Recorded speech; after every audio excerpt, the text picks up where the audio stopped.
Well, Birmingham Legion's U.S. Open Cup run was the talk of the town, but now the Three Sparks want to turn things around in the league, starting tonight against Indy 11, as these two Eastern Conference foes get ready for battle right here in Birmingham, coming up next.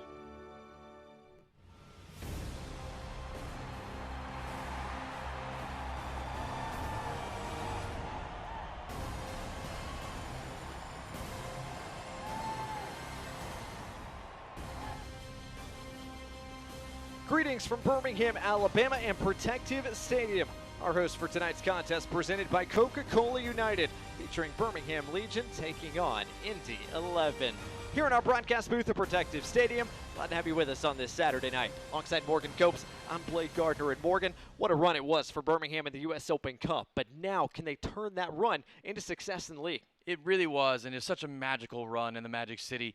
Yeah, you know they've gained some new fans here locally, and so hopefully they can help push this team to get back on track in the league. They've lost 5 in a row, so they really need to right the ship, and they need to get after it tonight. Well, speaking of righting the ship, Indy 11 have done that. They had just one win from their first 7 contests this year. They're back on track. A big reason why is the success of the guy in between the posts. Yannick Odell's really taken that goalkeeper #1 jersey. He's been the guy in between the sticks for Indy 11. He has, and he has a tall task to hit him tonight. He's got to keep out Pasher, Kassim, Martinez, and Agudelo. When those guys get clicking, they are really tough to stop. He's got some new faces in front of him tonight with the back 3 because of some suspensions and some injuries. So his communication and how he leads that line, that back line for Indy, is going to be paramount for their success. Well, you talked about the attacking quartet of Birmingham, but oftentimes how Enzo Martinez goes is how the attack of Birmingham Legion goes. So true, and he's such a good player and can influence games at the drop of a hat. He hasn't scored or assisted in his last 3 games in the league, so he really needs to step it up, and he needs to come tonight prepared to lead this team, because when he's firing at all centers, he's just like a puppeteer. He can really make anything happen at any moment at his will, and Legion FC are going to need that from him tonight in order to get 3 points. Well, we'll see if Birmingham can get off to a good start here at home this evening as we close in on kickoff here in the Magic City. Indy 11 looking for 3 points on the road. Birmingham trying to get back to winning ways. It's Birmingham Legion and Indy 11, and it comes your way next.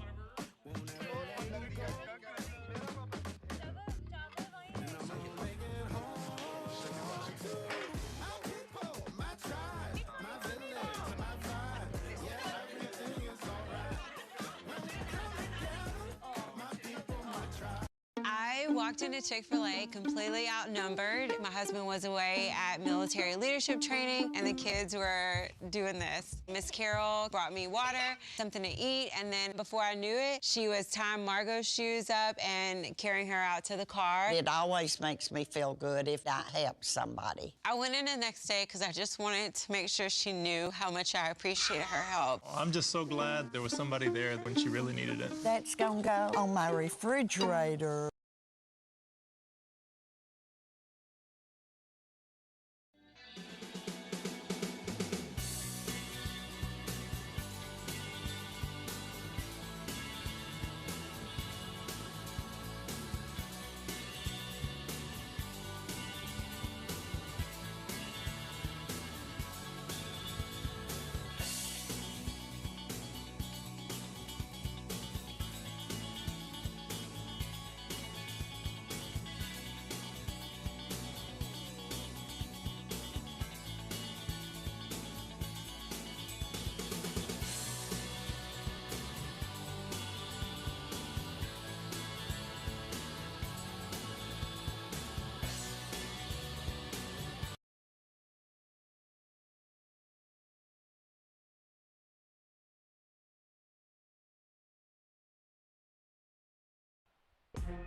Welcome back to Birmingham and our coverage of Birmingham Legion FC taking on Indy 11 tonight.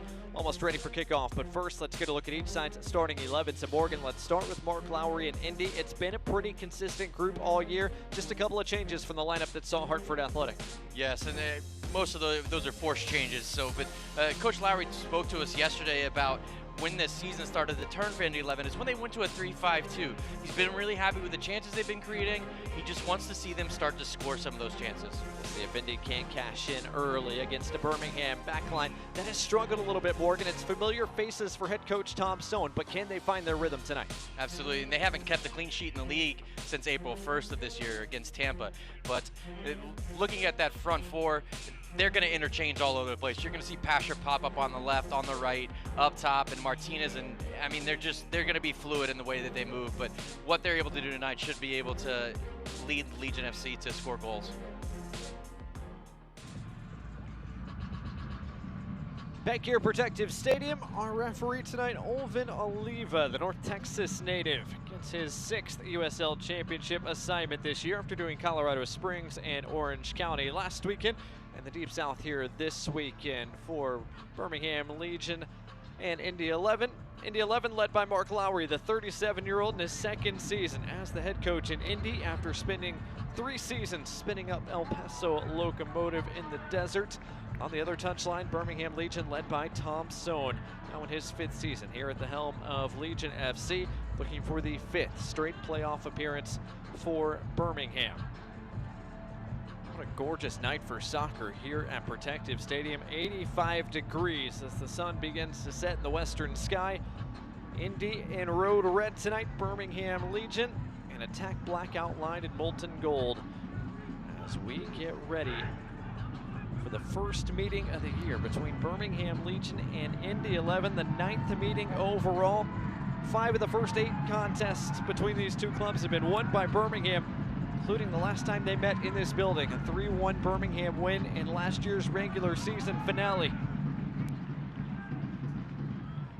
Both teams interplay today, tied on 16 points. One have the advantage by the time we have the final whistle tonight, as we are underway, Birmingham Legion and Indy 11 for Protective Stadium here in Birmingham.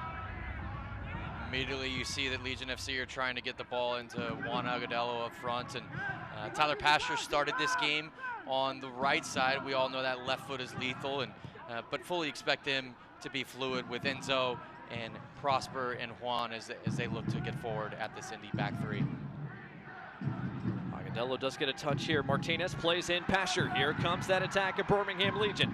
Pasher rolling it in. Agudelo and quick off his line. Yannick Ertel, the man we talked about at the Open. Morgan, you said it was going to be on his shoulders tonight. He's going to have to make a couple of big plays. Absolutely, and looks like he might have taken a little bit of a knock there. He kind of held his head as he came up, but you know, for a goalkeeper, it's so important to get a save like that or get involved in the game and get your first couple of touches, because only your confidence is going to grow when you get those opportunities. Anderson Asidu back on it for Birmingham. Here comes Enzo Martinez. He's got space. Agudelo plays in Kasim. He's dispossessed. Good work by Indy defensively. Now a chance for them to push forward as Asante got his first touch of the night.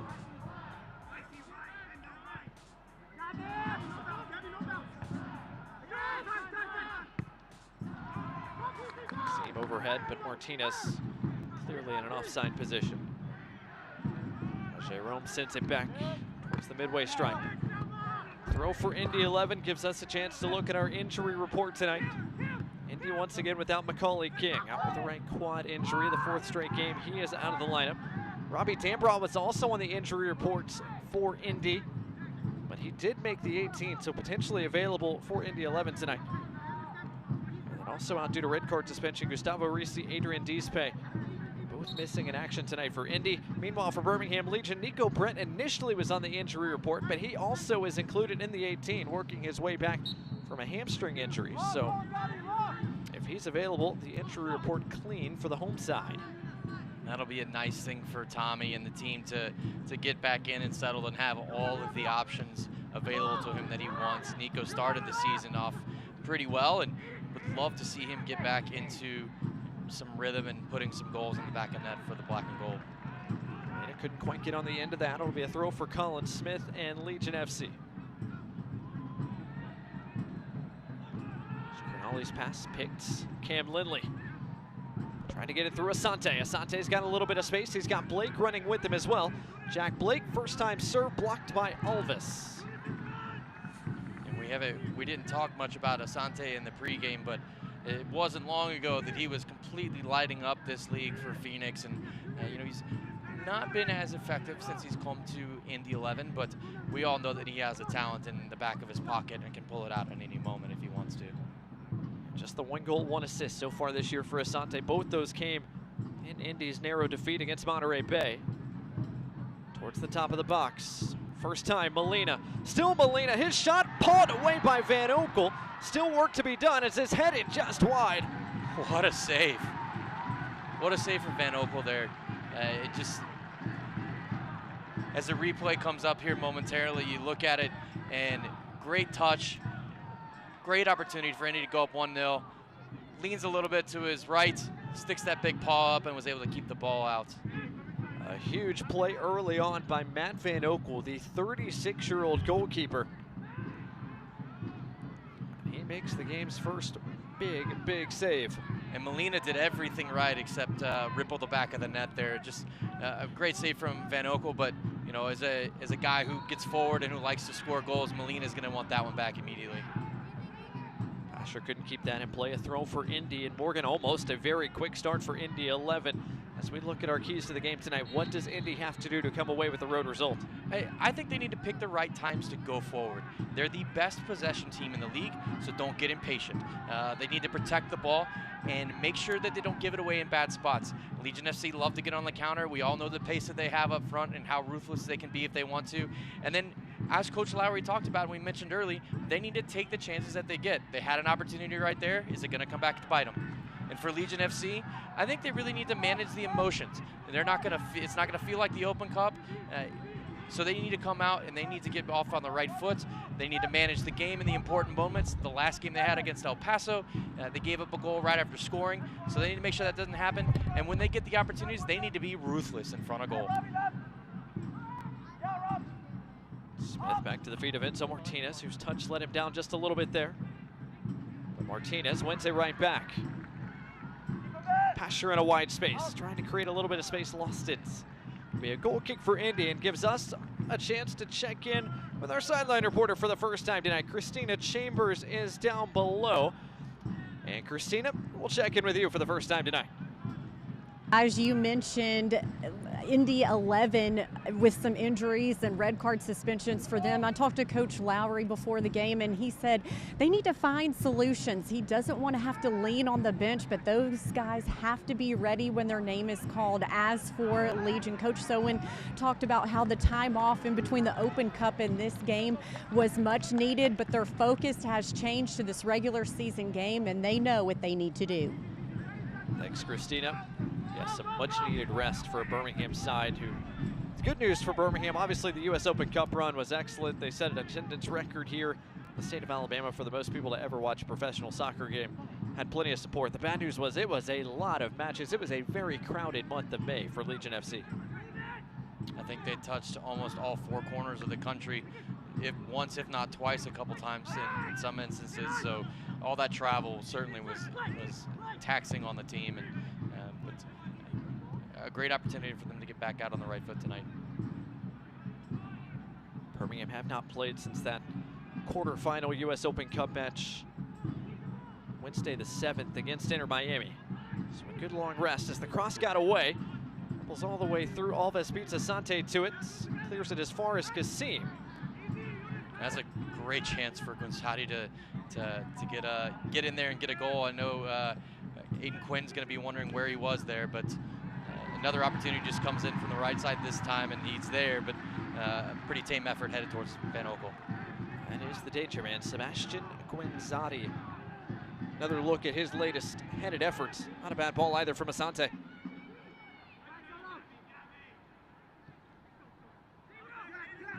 Gonzati has scored 3 goals against Birmingham as a member of Tampa Bay. Might have a chance here. Cam Lindley takes it away, cuts it across, and the first touch just a little bit too heavy from Robledo. And Mikey Lopez needs to be careful in possession there. Gave it away in a bad spot, and now Indy are really coming at him and almost had a chance to score there, and the second one just now.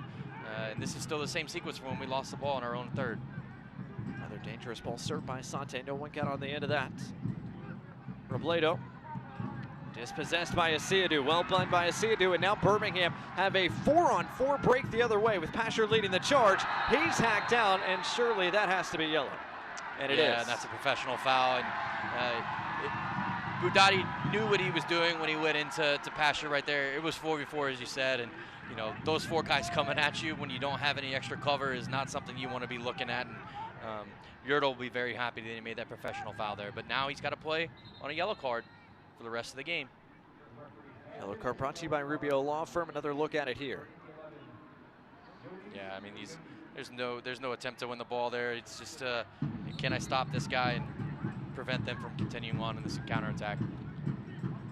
Yunus Budati had missed the last couple of games. Back in the starting 11 tonight. Lovely first touch by Colin Smith, frees him, but his service leaves a bit to be desired. He does everything right there. A great first touch, baits the defender in, takes a big touch down the sideline where the space has been opened up, and then just doesn't get his foot wrapped around it. So he'll be looking at that. He'll want to work on that this week to make sure he can get good service in for guys like Pasher and Kasim and Agudelo. Colin Smith, just 19 years old, on loan from FC Dallas. He's been a key piece for Birmingham this year, already his 11th starts. As Birmingham's attack is back to work once more. Agudelo holds it up. Gabriel Alves joining the fray from his left fullback spot. More than 9 minutes in. Glad to have you with us tonight. Blake Gardner, Morgan Copes, Christina Chambers here in Birmingham. As Legion FC pushed forward, Pasher pushed off the ball. Referee lets it go, much to the dismay of the Legion players down below. To it, Jesus Vasquez came in very hard on Pasher there. Referee didn't see it, nor did his assistant referee, but certainly could have been looked at as a foul off the ball. But Legion FC are stymied, and here come Indy back the other way. Jack Blake providing a bit of width. The Englishman. Some of his other midfielders to join. Cam Lindley, Aiden Quinn, both at times have gotten forward here in the early going.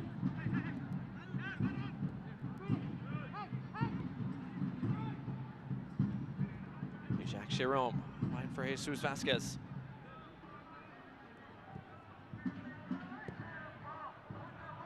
Again, no Adrian Diespe tonight, serving that red card suspension. Was sent off very early in his last contest against Hartford Athletic.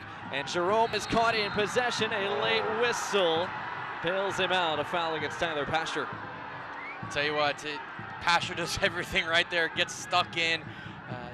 You see him slip a little bit, and unfortunately, referee goes and he blows the whistle and gives up a foul, but he was in on goal. And,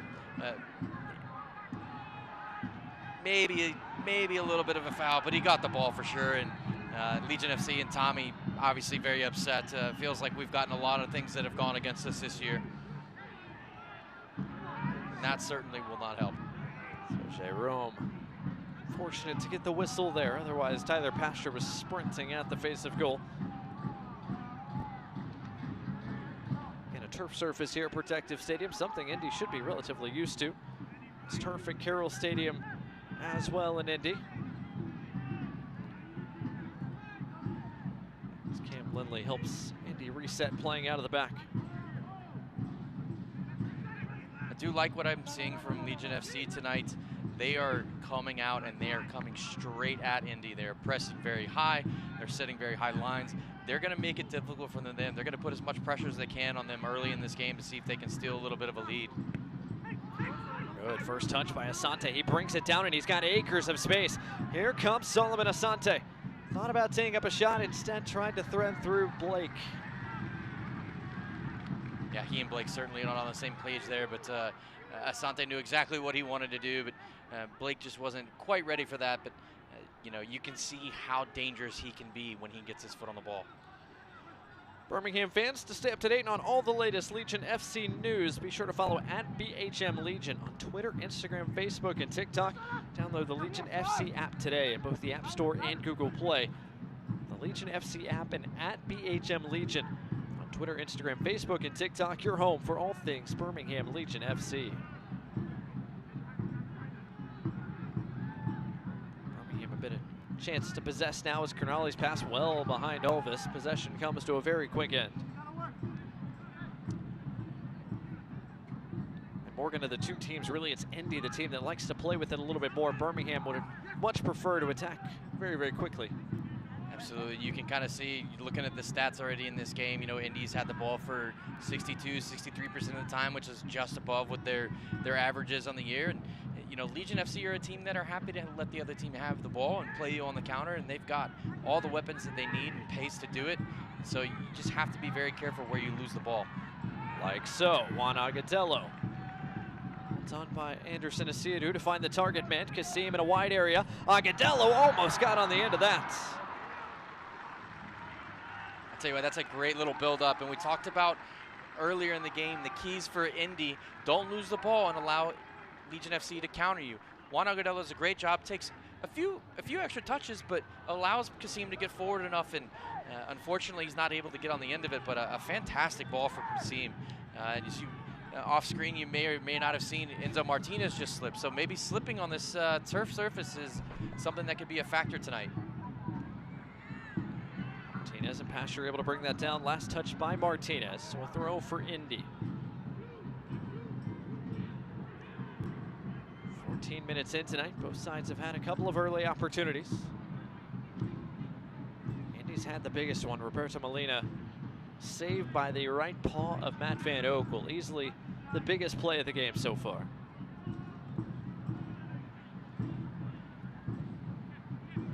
Birmingham tries to snap that skid tonight, as Morgan alluded to off the top of the broadcast.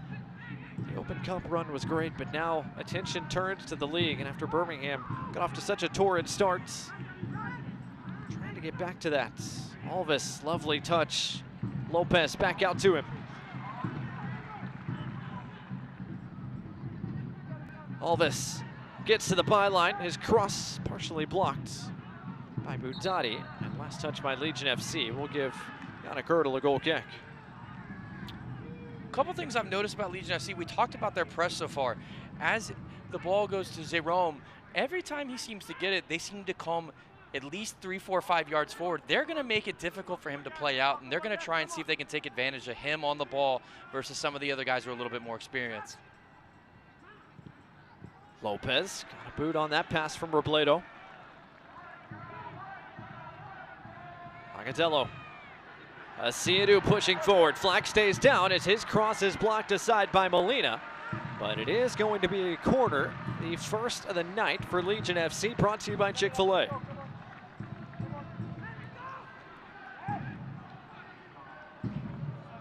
Legion FC need to check over their shoulders here. They've got, looks like Molina is trying to sneak out, and now Cameron Smith. They've got 2v2 at midfield now, so Legion FC are playing razor-thin margins here at the back.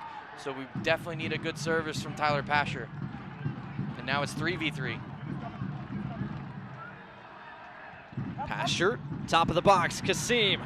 Couldn't squeeze it off the first time. Can he squeeze it off here? Shot blocked. Kasim, Agadello denied. Girdle makes the stop, and it's cleared away from danger. Tell you what a save from Girdle right there. That is fantastic. You know, Legion FC come with a design play straight out the training ground, and it almost comes off. Prosper has a bad touch, and no, here's Indy there away on their own counterattack of their own. Cam Lindley leading the push forward. Has Asante with him. Blake joining the attack as well. Lindley kept his run going, marked by Lopez. And Lopez tries to stop Lindley on his tracks. Birmingham back and organized once again. So each side has had a killer opportunity early. Both goalkeepers have had to make big-time plays.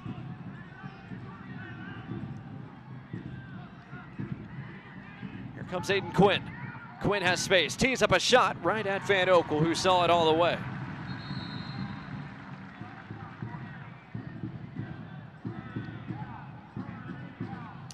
And here comes the corner kick from Legion, the little replay. Oh, Agadello, I tell you what, Girdle, you did us a fantastic job, because he comes down and just sits on top of that ball to make the save. And, you know, fortunately for him, Jesus Vasquez makes the save and keeps this game at 0-0. There is a stoppage here as Indy has a man down near that sideline. It looks like Cam Lindley, who was locked up with Mikey Lopez on that side of the field. A couple of former North Carolina Tar Heels going head-to-head, and it was Lindley who came up a bit worse for wear.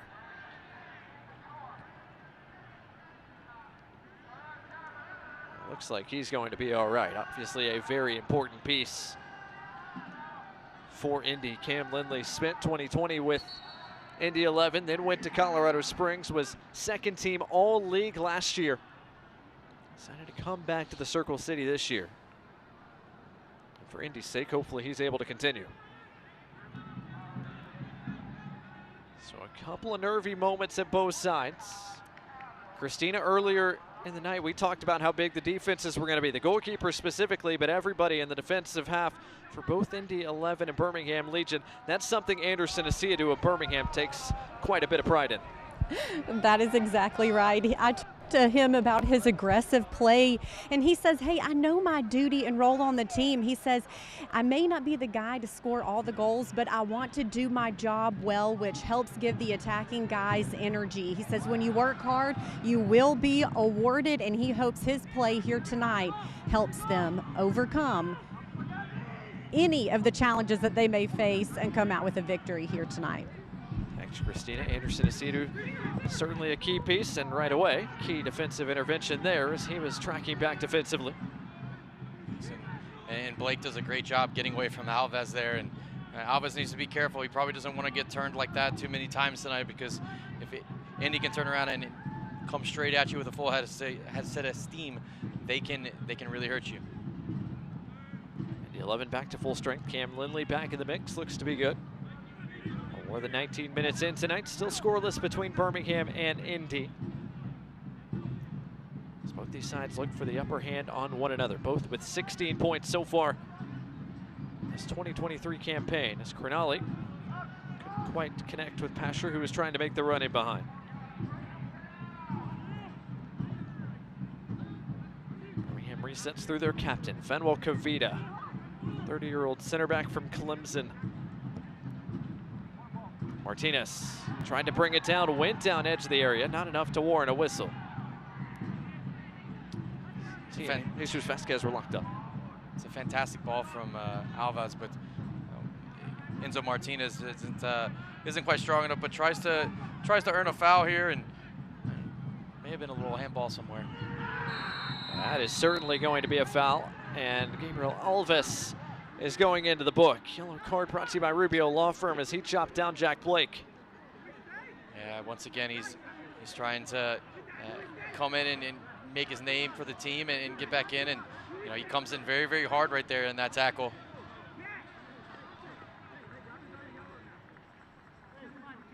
Yeah, and he's a little late, so certainly warranting of a yellow card, but we talked about Yurto being a big part of this game and how this team is able to go forward. That's a very good pass in a pressure situation between several players into Blake, and you know, his distribution out of the back is going to be key for them as well as they start their own attacks. So Alves is booked. That's the 6th time already this year that Alves, the rookie from Marshall, has been shown a yellow card caution. So each side has had an early booking. Dottie for Indy 11, now Alves for Birmingham Legion. Jack Blake looks to be all right. Another guy who's been a consistent cog for Indy 11 this year. In fact, he had the big goal that helped Indy earn a point in a contest that was 10v10 most of the second half, last time out against Hartford.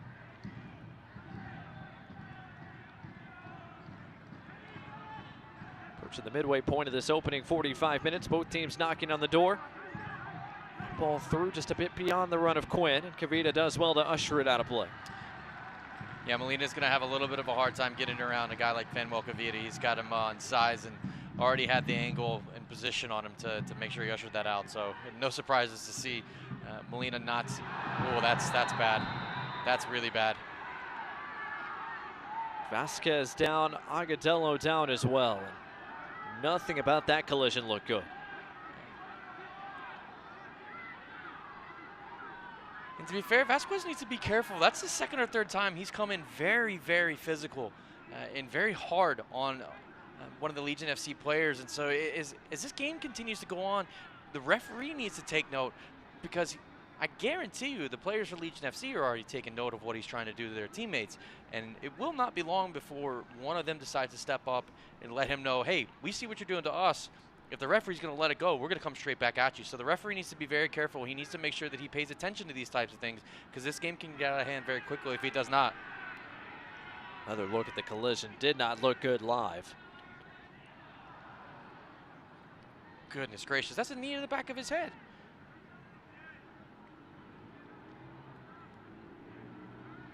And Vasquez took an awful spill as well after the contact. And to be fair, he had no business trying to win that ball. His head was probably a good 3-4 feet above where the ball had ended up, and you know, that's just dangerous for both players, right? If he goes over the top of Agudelo, and there's no harm to Agudelo, but he can get tripped up, and he can go and he can land on his own body in a bad way. And coming in as high as he was, his knee to the back of Agudelo's head. It's not like Agudelo's a short guy. He's 6'2", 6'3". So, you know, again, Vasquez gets carded right there in the midst of everything. So now both outside backs for Indy 11 tonight are on cards, and they already have a short supply of defenders as it is. So, you know, if I'm Legion FC, I'm going straight at both those guys. If I'm Pasher, if I'm Kasim, if I'm Martinez, I'm going to do everything I can to try and get them to foul me a couple more times and force the referee's hand to give him a second yellow and then play a man up on your tonight. So Vasquez is shown yellow, brought to you by Rubio Law Firm, and it looks like he and Agudelo are both going to come back in just a moment. Agudelo was the man fouled, so he's allowed to stay in the game. Vasquez has to come off at least for a moment. As we get set to resume play here in the 25th minute. Fan Select is the official match ball supplier of the USL Championship and many of the elite leagues throughout Europe. Visit www.select-sport.com for the latest Select product specials and more. Select is the player's choice. So with the back three, as Morgan mentioned, for Indy 11, Vasquez, Jerome, and Budati, 2 with a 3. Already carrying yellow card cautions with quite a bit of time to go. Agudelo tried to center it, cut off instead by Asante.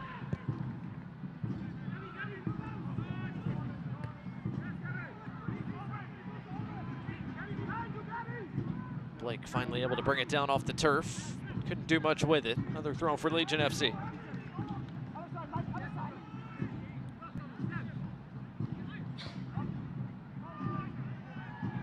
Asiadu out the other side. Colin Smith's got a bit of space.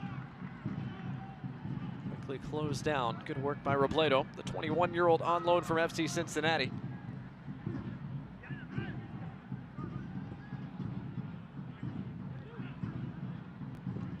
Cardinale trying to split the lines. Instead, Aiden Quinn intercepts, and Quinn chopped down by Enzo Martinez. Indy wants a yellow card. It does not look like they're going to get one. If you're an Indy 11 fan, you're very upset that Enzo Martinez hasn't ended up in the book for that foul. It was certainly one that was designed. It was a professional foul to stop the counterattack. And Cronali for Legion FC has to be very careful with that pass into the middle of the field because, again, things like that can happen. If Martinez doesn't make that foul, they're coming straight at him.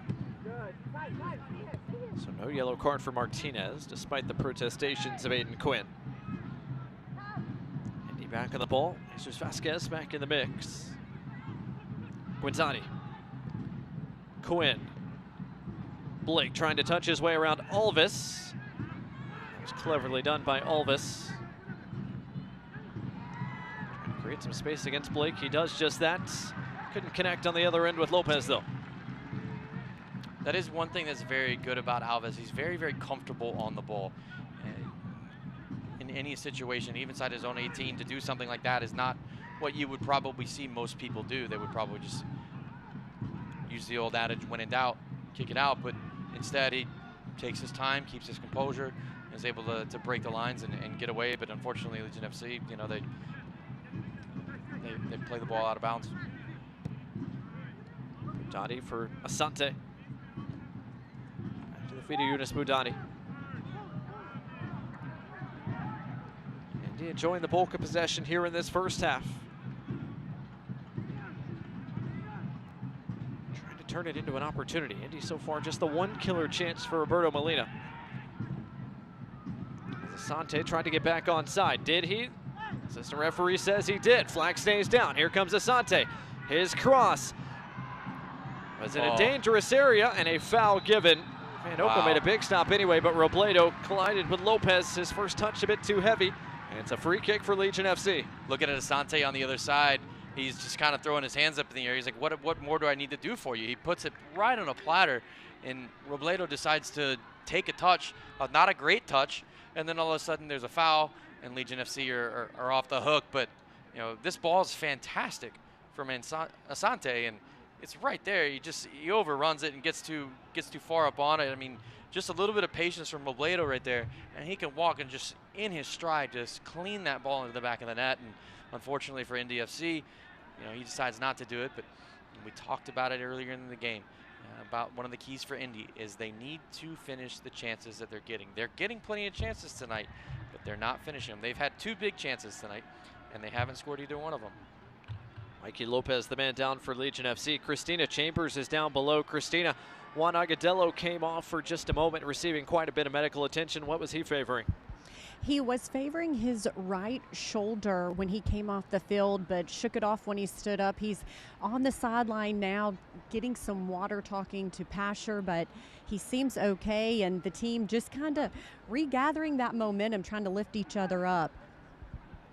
Thanks, Christina. A chance for everybody to catch their breath. Not as warm as it could be on a June night here in Birmingham, but it is plenty warm. So both sides getting a de facto water break here at the half-hour mark. A thumbs up there. Looks like Lopez will be able to continue here in just a moment. It looks like he was holding his hamstring, and I did see a little earlier. I didn't bring it up because I just thought he might have just been scratching his leg, but I saw him holding his hamstring earlier in the game, and so if he's not able to continue to go, Legion FC are going to have to counter with Matty Cochran, who had a great season so far. Hasn't seen much of the field late since Lopez has become healthy, but you know, it looks like the change is going to be imminent, and Cochran's going to come back into the game. So Birmingham are going to be forced into an early change. Mikey Lopez is going to make his way to the bench. And Birmingham will make a change here in the 31st minute. The 17-year-old Matthew Corcoran, who's made 8 starts this year, one of the best young players in the league, going to be forced into action here over the next hour or so, replacing an injured Mikey Lopez. Substitution brought to you by Papa John's. Birmingham fans, use code LEGION for 25% off your regular menu price online order at papajohns.com. Morgan, it's not like Corcoran had a whole lot of time to get up and get going, so an interesting spot for him to be in here. Fortunately, he's only 17 years old, and when you're 17 years old, you bounce back a lot quicker and are able to get into matches much quicker than when you're in your 30s.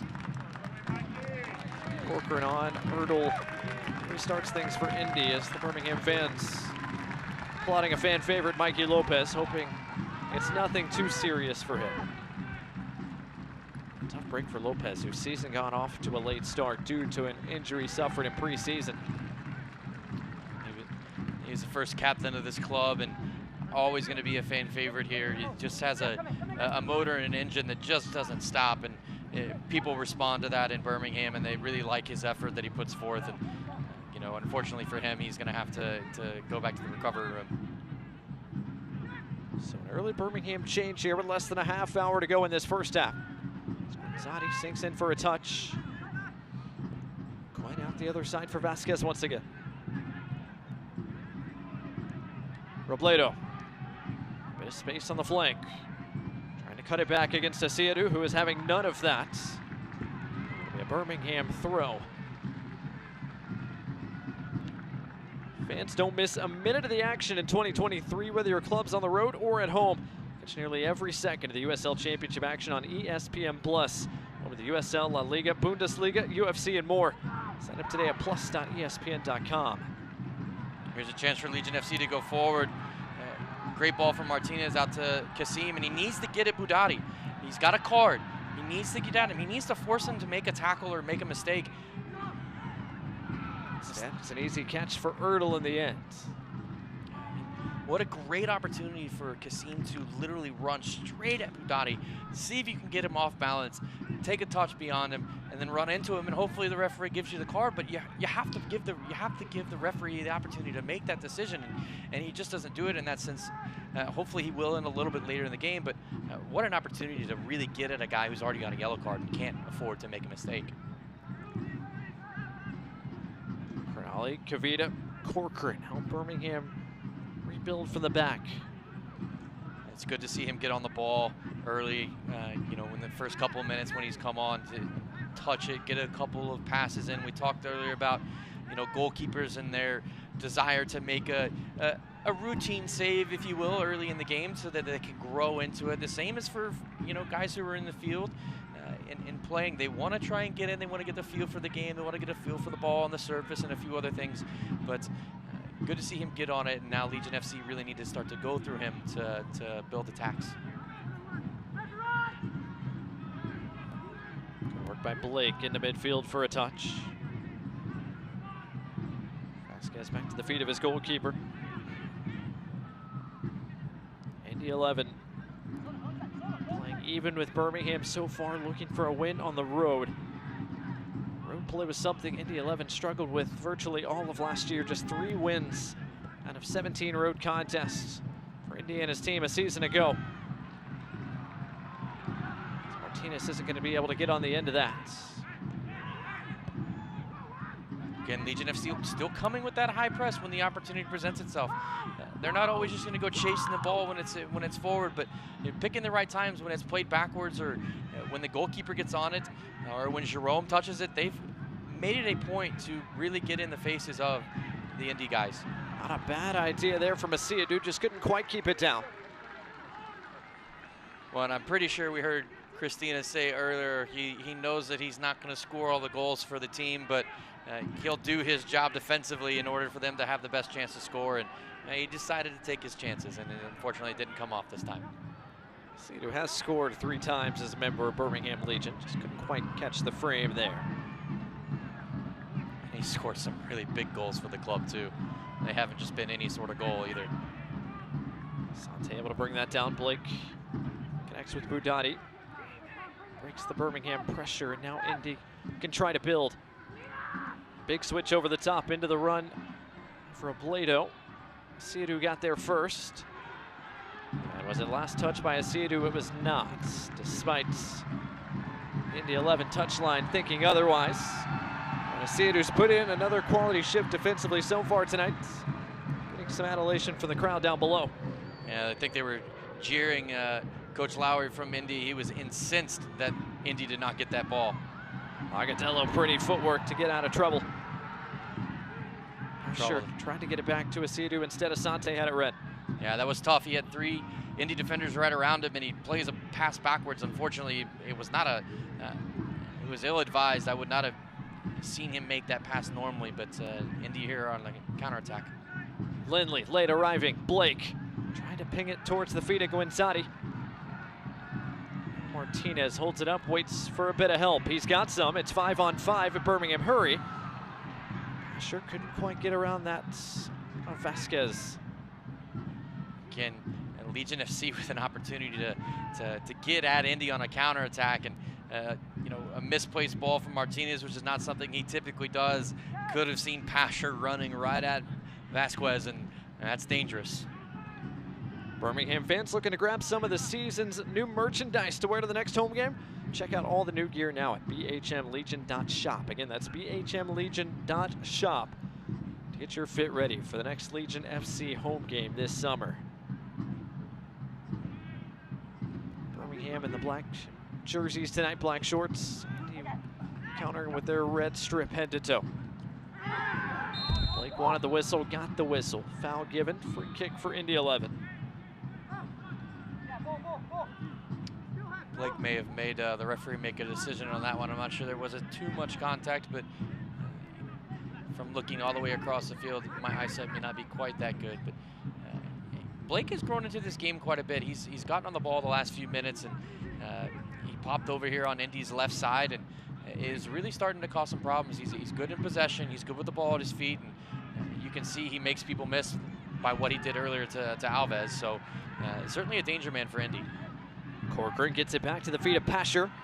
Pasher couldn't quite keep it away from Robledo. Well done by the 21-year-old, tracking back defensively. Quinn has Molina running free, and here comes Indy. Birmingham scrambling to get back defensively. Molina has options to pick out to the back post. It's beyond everybody.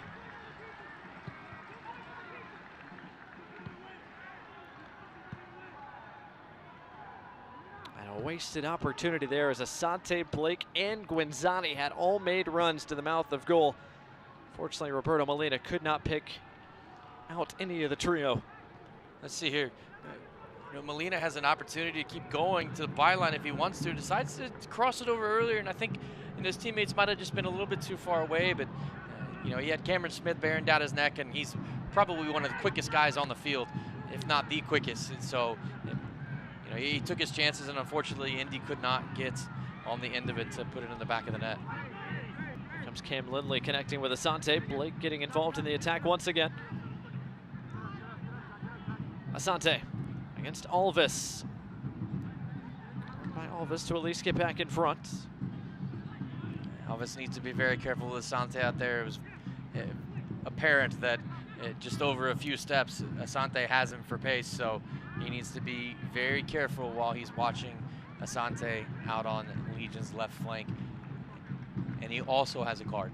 So if I'm Indy, if I'm Coach Lowry or I'm Coach Sloan, I'm telling my players, get the ball to these guys who have great feet, who have tons of pace, can make you miss and make the referee make a decision.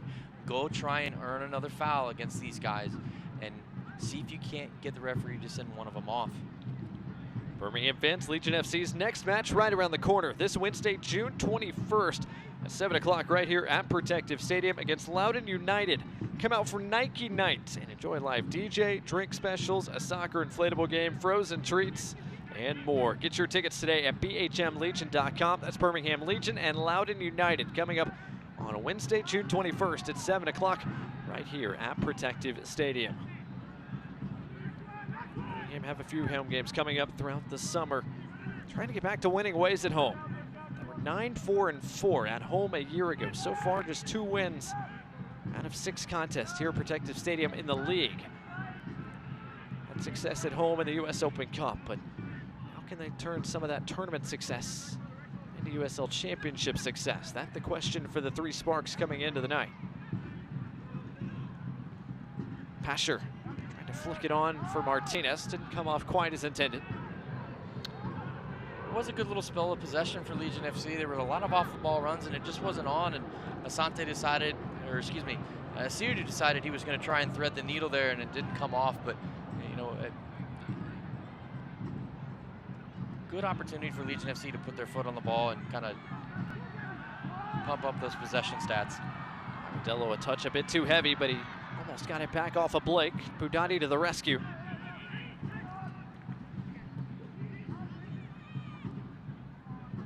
Kavita, the center back, tracking Asante all the way back to the attacking third.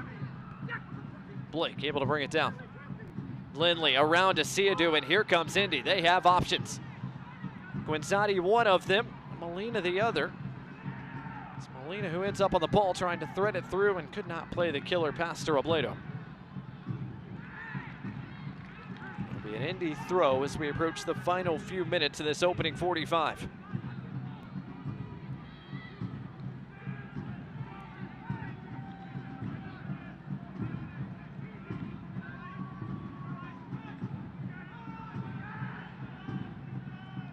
Robledo's pass doesn't come off. Corcoran with the interception. Agadello holds it up. Get at him, get at him. Here's your opportunity, go, go, go. Pasher for Siridu getting forward. Siridu trying to turn the corner, keeps it in play. Could not get it to Martinez. Jerome got there first. Provides a clearance just over the top of Guinzani. Birmingham continue to push. Alex Cronali, his pass catches the referee, who has to bring things to a halt. They got the ball to Pasher and his feet out on the width, but he was matched up with Robledo, and probably a better matchup for him to go at somebody. But Indy is no stranger to the man named Tyler Pasher and the left foot that he has in his possession. So no surprises to see Robledo make Pasher go down the right side and not be able to cut in. Here is Pasher back on it once again against Molina. Pasher to the byline, right-footed cross and away from trouble by Jerome. But it does give Birmingham their second corner of this first half, brought to you by Chick-fil-A. And that's a really good adjustment by Pasher. He knows that people want to see him get on the left foot, and they take it quickly to get it back to him on that left foot to see what he can pull off. Back heel, Corcoran's got time and space to pick Great out ball. a pass. Martinez just over the top. Again, back to that adjustment that Pasher made. All he needs to do once or twice is to do that little step over with his left foot, get to the byline, cross it over. But here we look at the cross from Corcoran, and it's right on top of Martinez, and he doesn't get over it.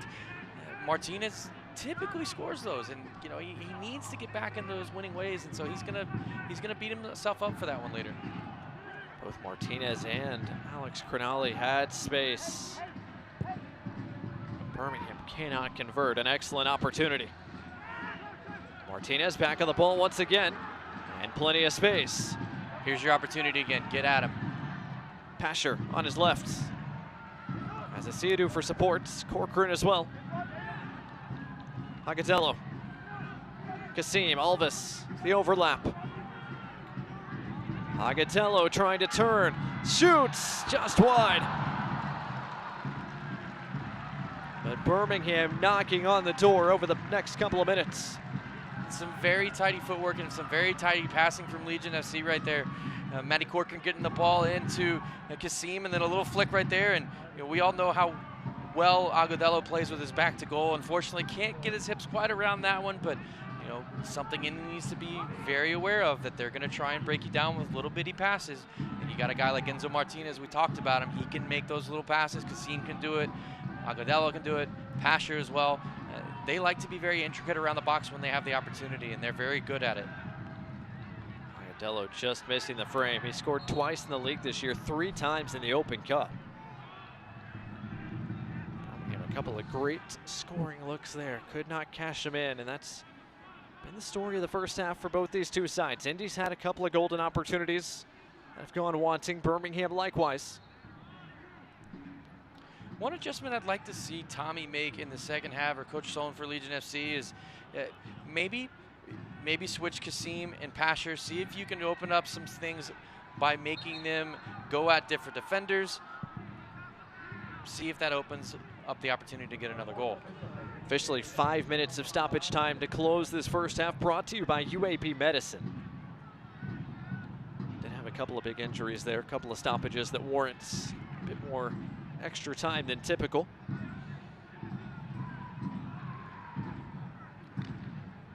Is there a goal that is left lurking here in the final few moments of this first half?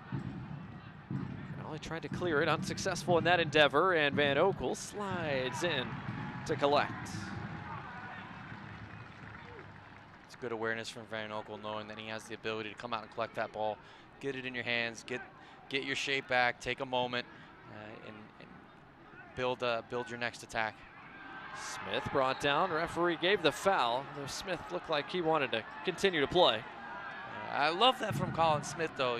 So many times you see players go down and then they just throw their hands up in the air or grab the ball with their hands and force the referee to blow his whistle and either give a foul for them or against somebody else. And, you know, again, the young guy getting up, he's hungry, he wants to get forward, and unfortunately the referee there doesn't reward him for that.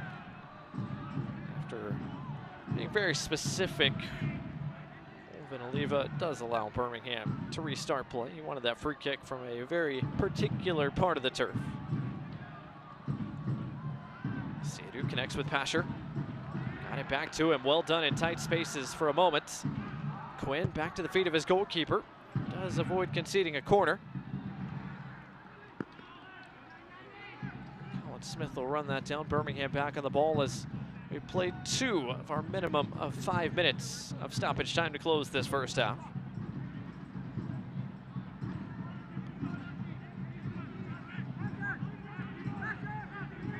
Morgan, as you alluded to, will be interesting to see what changes are made at the break by both these two clubs. Got to figure Indy 11 feels pretty good about where they stand here on the road to this point. Agadello finds Pasher lurking behind. Pasher takes the shot, parried aside. Kasim couldn't react in time. And let's talk about the way that this play developed for a second. Pasher cuts it in his left. He's outside the width of the 18, right? So that's 22, at least 22 yards from the center of the field there, and unleashes a shot. And Yertle has to parry it away. He can't hold it. And puts it right back into Kasim's path, who just, unfortunately, that's tough for a player unless you're already set. You can't adjust a lot of times that quickly, and puts it over the bar, and Indy 11 live another day. But Yertle will not want to continue to parry balls right back into the middle like that for somebody to poach. Nothing comes to the goal kick. Another throw here for Birmingham. After Indy had their moments midway through this first half, it's been Birmingham who's had the scoring opportunities to close this first half.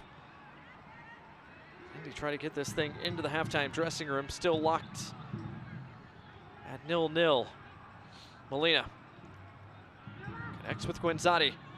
With Kavita on his back, he finds Jack Blake, who's got some space to run at Alvis.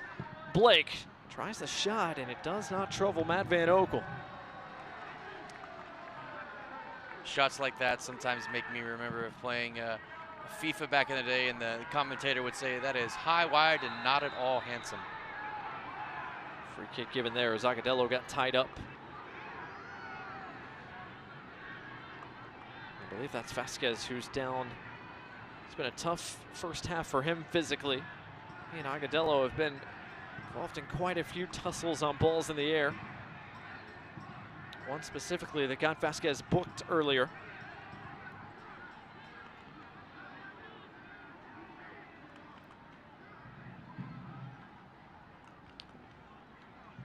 So a free kick here for Indy as the final few seconds of this first half tick away.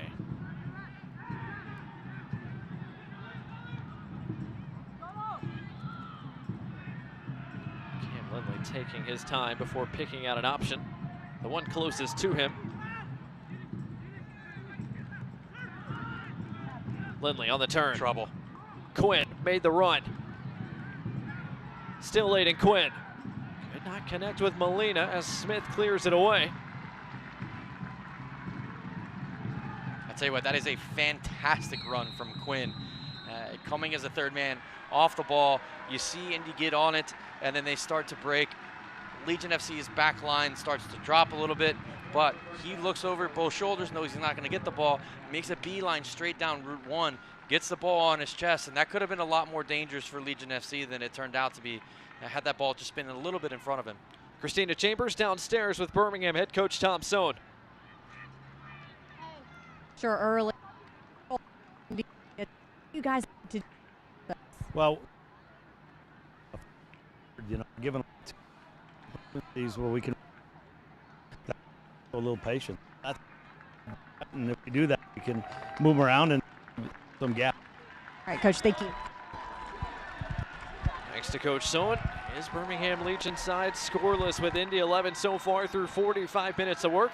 Let's see what changes are made at the break for both Birmingham Legion and Indy 11. Coming up at halftime, plenty to get to, including a look around the league and a busy Saturday night in the USL Championship, plus some words from Enzo Martinez on his thoughts on the 2023 campaign to this point. That's all coming up when we return to our coverage of the USL Championship here at Protective Stadium in just a moment.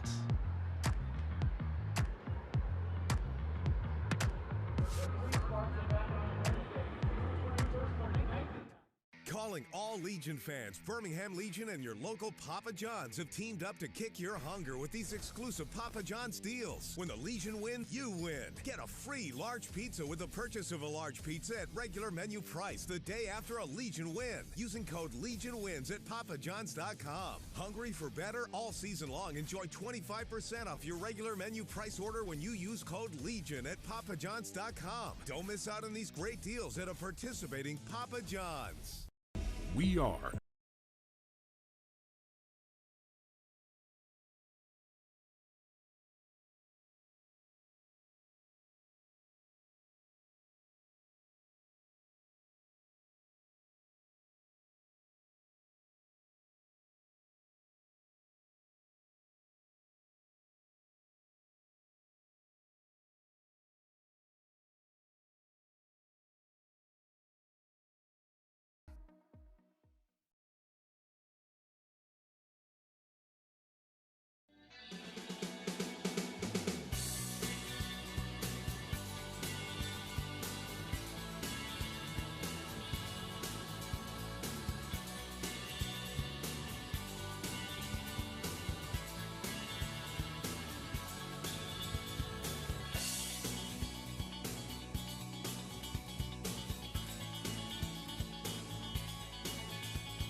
Welcome back to our coverage of Birmingham Legion FC. I'm joined now with midfielder Enzo Martinez. You guys back to the regular season. Just can you put into words just what the Open Cup journey meant to you, and looking out in the crowds and seeing more than 18,000 fans in Birmingham pack those stands to support you guys? Yeah, obviously when you play a tournament like that and you have a chance to be able to bring games to that caliber, you want to be able to do it, and we were lucky enough to be able to bring 2 of those games that were high quality, that the fans really showed up for, and they made an amazing atmosphere, and we hope to be able to keep bringing those type of games, because right now they backed us up. They showed that they care and they're there to support us, so now it's our turn to keep bringing those level of games to be able to get the people out there again. What's the mindset of this team? Had some time off, now the focus is on the back to the regular season. Just what's the mindset of this team as you head down that stretch? Yeah, I think obviously losing the Open Cup was a little bit of a preview what it would feel like if we lost in the playoffs early, or if we didn't host the playoff game, right?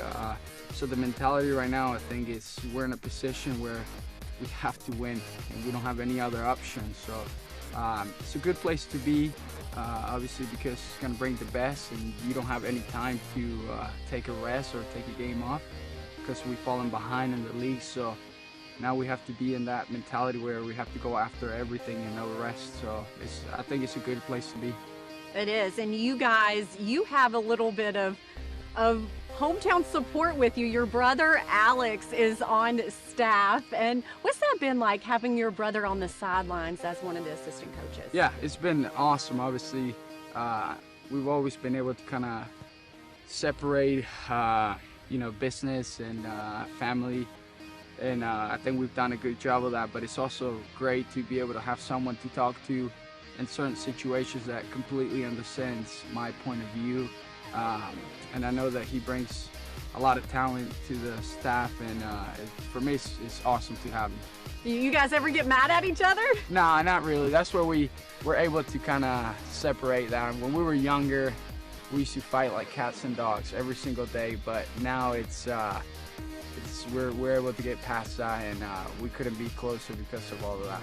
A special bond you guys have created over the years, and special to have him on the sidelines. And with Father's Day coming up, you guys, how does it feel? You have 3 children of your own. How does Father's Day, what does it mean to you to be able to celebrate that day? You play and then you get to celebrate that holiday with your family. Yeah, obviously I think it'll have to do with how we do on Saturday, but I think that's the point of maybe Father's Day, is that no matter what happens before, you're in that day, and it's just special to spend that day with your kids, and to me, it's every time I get to do that with them, it's a lot of fun. So I enjoy Father's Day a ton. Well, happy Father's Day to you and to all the dads out there. Our coverage continues after this. Are you ready? Ready for more of the game you love?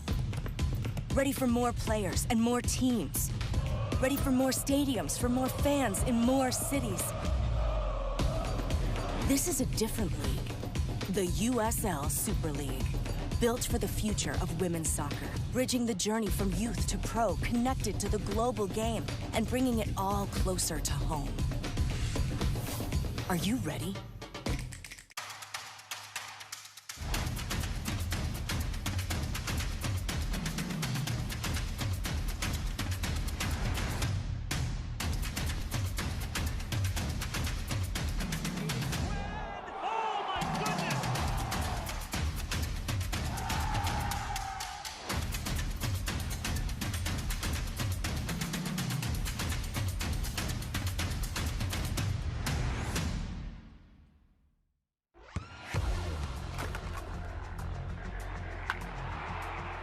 We all have goals.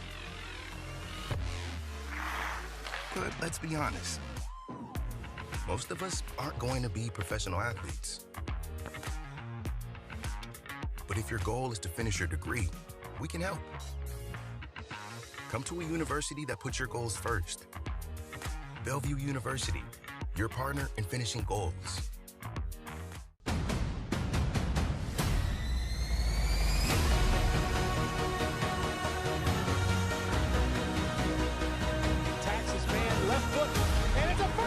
shot, and a goal. Luis Fernando! It's turned over. Babu Karjai to put it away.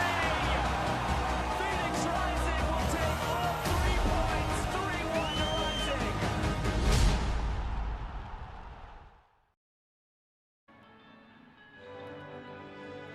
Welcome back to the Magic City, Birmingham, Alabama, home to Birmingham Legion FC. Scoreless right now between Birmingham Legion and Indy 11. Blake Gardner, Morgan Copes, Christina Chambers, glad to have you with us tonight.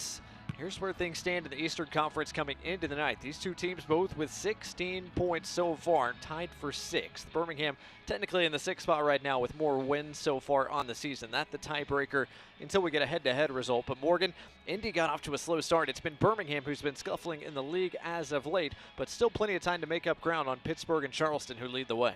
Certainly, and Charleston, are not doing so well tonight. I know we'll talk about that in just a minute, but Legion FC just needs to do their job. They need to come out. They need to get 3 points every game that they have at home. They need to make this a fortress again, and then when they go on the road, they need to try and nick 1 or 2 away, and then get draws as they can. You win your home games, you get points on the road, you have a great chance of being at the top of the table. Talking about winning home games right now, Hartford trying to do just that. They're up 3-2 as Charleston's pulled one back. Charleston also up a man with still 20 minutes left in that game over on ESPN+. Meanwhile, Birmingham Legion's next opponent, Loudoun United, comes in here next Wednesday. They're trying to get 3 points on the road in South Florida, in front 2-1 right now with about 20 minutes left in that game. And of course, coming up a little bit later tonight, Phoenix Rising Louisville City, one of the games of the weekend. That game also on ESPN Plus coming up a little bit later. Across the league, news and notes, Kyle Murphy leads the way. Miami FC getting back on track, and Morgan, Kyle Murphy, a big reason why. He might have found his goal-scoring touch again, and maybe that helps propel Miami out of the Eastern Conference cellar. Certainly. I mean, that's something they're going to want to continue to see, banging in goals. And, Miami are trying to turn the table a little bit. They've been struggling as of late, too. Only 2 draws in their last 5 and 3 losses. So they haven't won in their last 5 either. And so he's going to be a big key to that. And, of course, Josh Winder all over social media, officially getting his transfer to Benfica, joining the team July 1st. A transfer record in the USL Championship as USL clubs continue to find success selling overseas. And that's a huge thing for the league, to see players come here, do well, and then go all the way to Europe and big clubs like Benfica. Here in Birmingham, scoreless between Birmingham Legion and Indy 11 so far through 45 minutes. Morgan, what stands out to you stat-wise? I think the goalkeepers have had a great night tonight. They've both made very big saves. Both teams have created a few opportunities and haven't put them in the back of the net. But, I have a funny feeling, you always talk about you knock on the door, you're knocking out. Once you get the door open, you're able to kick it wide open. And that could be something that happens tonight. Again, Legion FC have lost 5 in a row in the league. And so if Indy can get on them and start to make Legion FC players get frustrated with each other, it could be an opportunity for them. We'll see what's to come. 45 down, 45 still left here in the Magic City. The second half between Birmingham Legion and Indy 11 comes your way right after this. Our job is to keep your lights on. That's what you expect and deserve from Alabama Power. Our team works hard to prevent outages, but when they happen, we're on it. And we have some new tools to keep you informed. Visit Alabama Power's new outage map to see local outages and get repair time updates. Sign up to get personalized outage alerts by text or email for free. While we're out there getting your lights back on, we want you to have the latest information. That's our job, and we're grateful you trust us to serve you.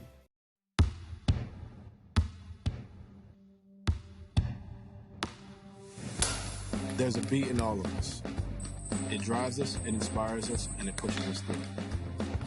It is there in preparation, it is there in battle, it is there in defeat, and in success. It's the engine, it's our guide. And this beat is my own. This beat is how I live. And this is how I hydrate. Body Armor Sport Water, hydration for athletes.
Back here, Protective Stadium, Birmingham, Alabama, just about ready for the second 45 minutes. But first, let's get a look at our first half highlights. And Morgan, didn't take long for things to start for either side. Birmingham Legion came out pressing high, had a couple of early opportunities. Indy 11, though, had the bulk of the early scoring chances.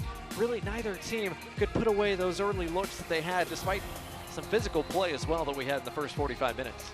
Yeah, and again, at the end of that first half, Agudelo got into it again with Jesus Vasquez, so that's something we could possibly watch and see what happens. I know Legion FC will be telling each other, hey, this guy, number 2, point him out.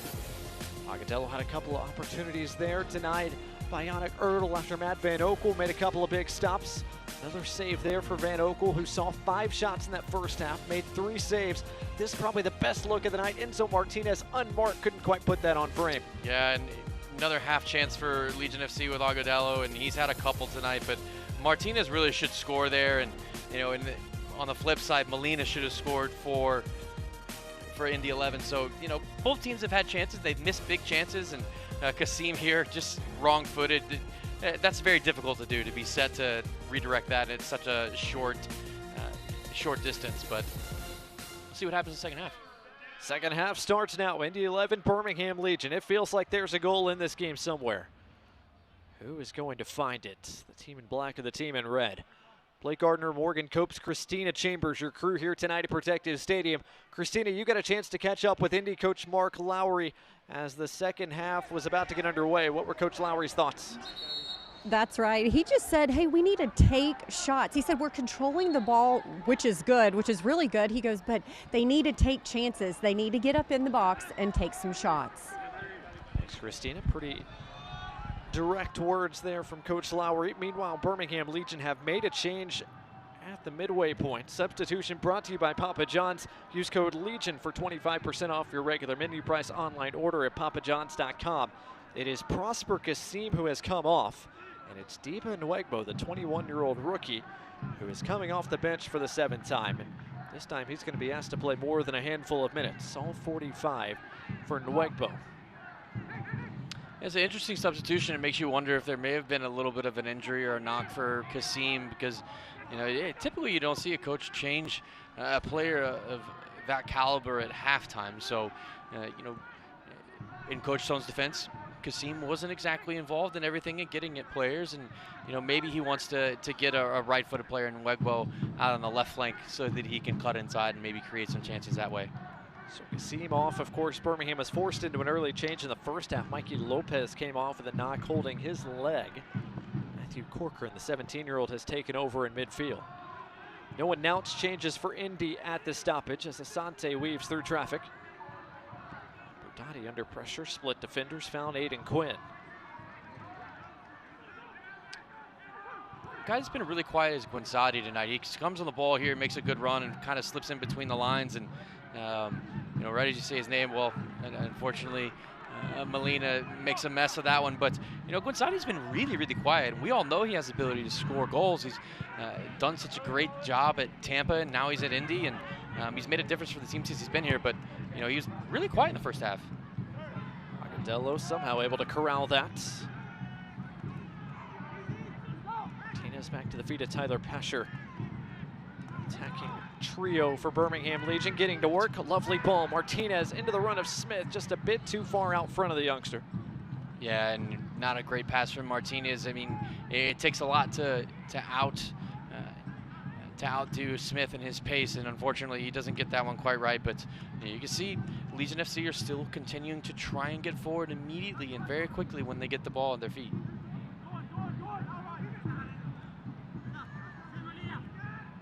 Molina for Guinzati. A couple of Birmingham players wanted the offside flag, didn't get it. Jerome out to the right side. Cam Lindley helping build things from the back for Indy 11.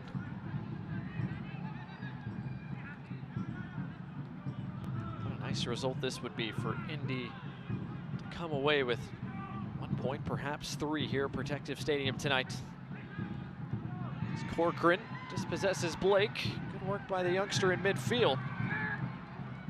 teenagers both getting involved for Birmingham here in the early going. Pasher lost his footing, lost possession as well. It's the 4th or 5th time we talked about people losing their possession or their footing, and Legion FC loses possession in that case, and Pasher gets up and kind of takes a little bit of a hack at the Indy guy, but flag was up, by the way, against Jack Blake. Offside. It'll be a Birmingham free kick, and they quickly put it back in play.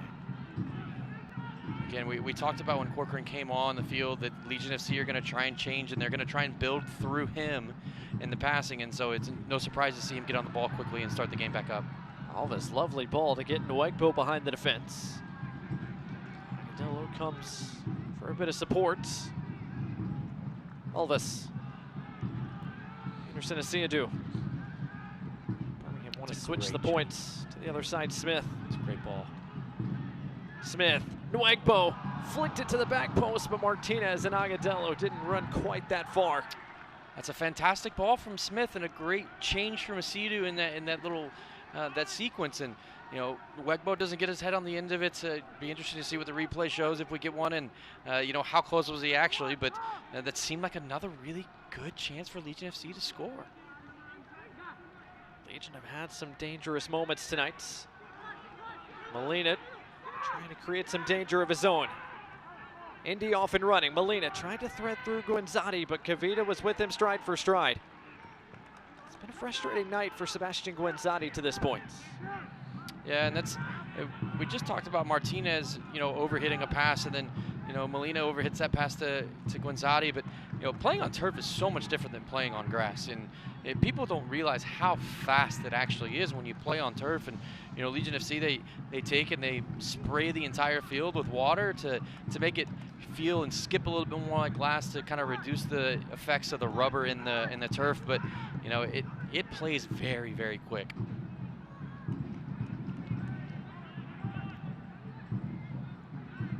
Solomon Asante connects with Aiden Quinn. And he's surveying their options. About 6 minutes into the second half. Budati. Looking for Asante. Flick back to the feet of Alvis. He plays it right back to Cam Lindley. Lindley out the other side. Roberto Molina's been heavily involved to start this half. Alves just gives the ball away. He needs to check his shoulders. He's 2v1 there. Nwegbo needs to get back, because if they can make that change, Asante is not the guy you want to have the ball in a 2v1 situation for sure. Throwing for Indy, quickly getting it back in play is Indiana's team.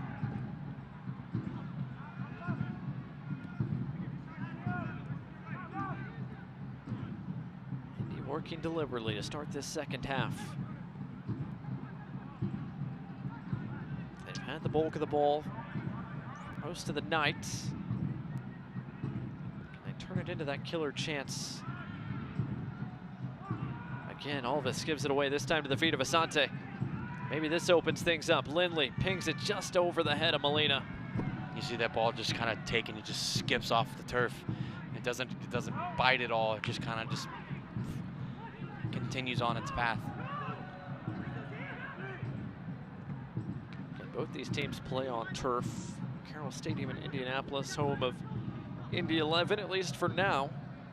Of course, the big news of Indianapolis over the past couple of weeks was the ceremonial groundbreaking for 11 Park. Came back on May 31st. And if it's anything like the renderings, Indy 11 are going to have quite the palatial home park here in a couple of years. And that's road trip worthy for anyone who's in the Eastern Conference to go see a venue like that in this league. And Louisville has one that's very, very similar and a great place to go watch a game, but Indy's looking to build their own, and it's downtown, and it's a great location. And kudos to everybody at the Indy 11 organization for making this happen. Protective Stadium, the home of Birmingham Legion FC, is Birmingham trying to give the home fans something to cheer about here. Birmingham have had the bulk of the quality chances so far tonight, just have not beaten Yannick Ertl. Indy 11's back line to this point. Lovely touch by Colin Smith. Smith to the byline. His cross blocked and cleared away by Quinn. And he does a great job of getting by the defender initially, and then takes an extra touch. When you get by him, you create that space. Just go and serve that ball. He had plenty of support inside the box, and I would have loved to see him take that cross a little bit earlier. And you have to look at the fact that the Indy defenders are going to be tracking back towards their goal, so it makes it more difficult for them. But instead, he takes an extra touch and doesn't get the cross off. But Nwegbo, top of the box. Nwegbo! Steven Nwegbo on to start the second half, has his first professional goal. 1-0 Birmingham Legion. Hey, and that's a great thing for Legion FC to see a guy like Nwegbo come on off the bench, start the second half, come in for a guy who has a name like Kasim, who's such a big part of this offense, and go and get yourself your own goal, open up your own count. Just a fantastic finish for the 21-year-old. Steven Nwegbo, an instant impact. A sub to start the second half, and he's found the back of the net to break things open for the home side. Goal brought to you by AT&T.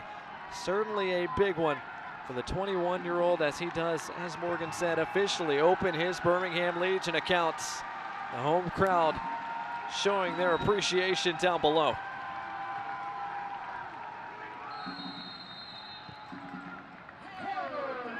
So what a moment for Steven Nwegbo. Birmingham Legion on the front foot now. We talked about keys to the game, right? So these next 5 minutes are going to be paramount, of paramount importance for Legion FC to make sure that they keep their own goal from having the nets rippled. And right on cue, Indy 11 equalize. Just like that, Sebastian Guinzotti got a touch and a ricochet, and that's all he needed. It's an instant response, and it's 1-1. This is the second home game in a row that Legion FC have scored a goal, and within the next couple of minutes, they've given up another one to make the game level. So again, that's a great response from Indy 11. It's a little bit of a trash goal, but you know what? Who finds it? The guy we just started talking about. Boom, bangs in the back of the net, now we got a new game. And all that momentum Legion FC had just built up is now, it's a wiped clean. It's a whole new game. So what a sequence. A goal on one end and almost instantly answered by a goal on the other. And we're right back where we started.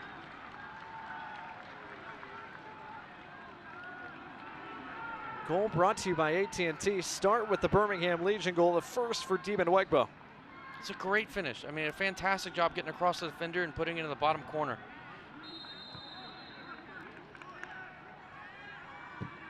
Oh, it's an own goal. Guinzotti hits it off Cochran. Oh, no. How unfortunate. But again, there's Guinzotti stepping in, getting into the right spots. He's been wanting service, and he creates the goal for Indy. Great, hats off to him. Great job. So 1-1 with a little more than a half hour to play as Asiadu pushes forward. Goal scorer Nwegbo out wide.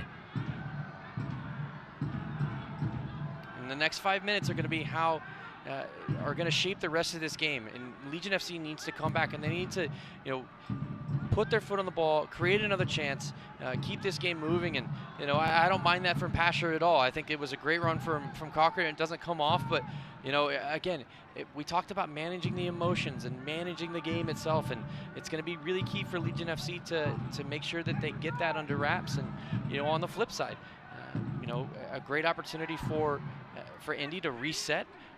For Yurtel to hopefully don't make another pass like that, and give Legion FC the opportunity to go up again, but breathe life into this team, and now they can go forward and see if they can get another and a winner, right? Ball over the top for Guinzotti. Van Oekel quick off his line to come get it. Birmingham fans, to stay up to date on all the latest Legion FC news, be sure to follow @BHM Legion on Twitter, Instagram, Facebook, and TikTok, and download the Legion FC app, and that's @BHM Legion. Twitter, Instagram, Facebook, and TikTok. Your home for all things Birmingham Legion FC. If you've got the app or tweet notifications on, your phone has been blowing up over the last couple of minutes. Steven Nwegbo, his first USL goal. Quickly answered by Sebastian Guinzotti off the foot of Matthew Corcoran. Smith heads it in the direction of Tyler Pasher Martinez. Macatello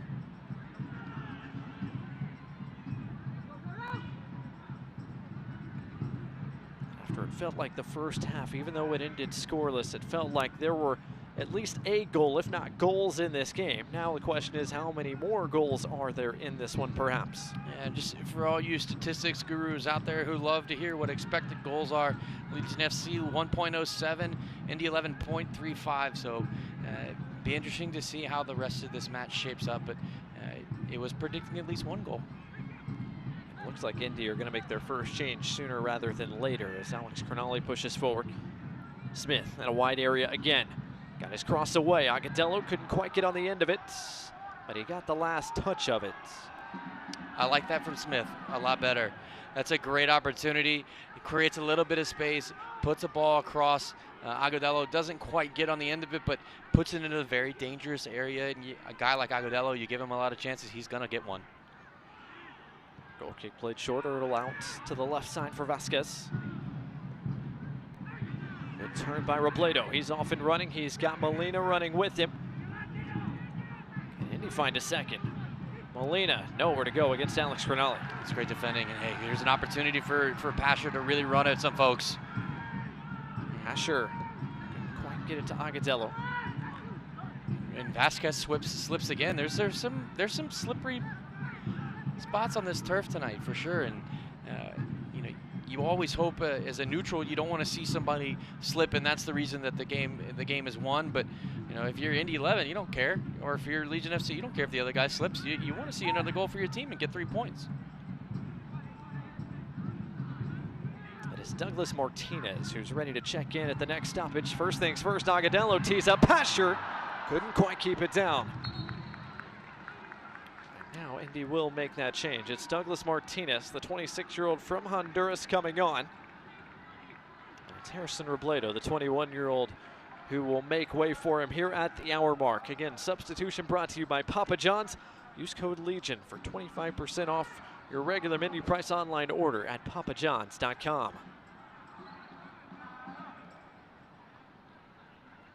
Speaking to Coach Lowry yesterday, I was asking him, you know, which player is the player to watch for each side. Who do you think is the most dangerous? And he said, you know, Martinez for Legion FC is the guy that they really are going to key on. But he said for Indy 11 that he really likes Douglas Martinez.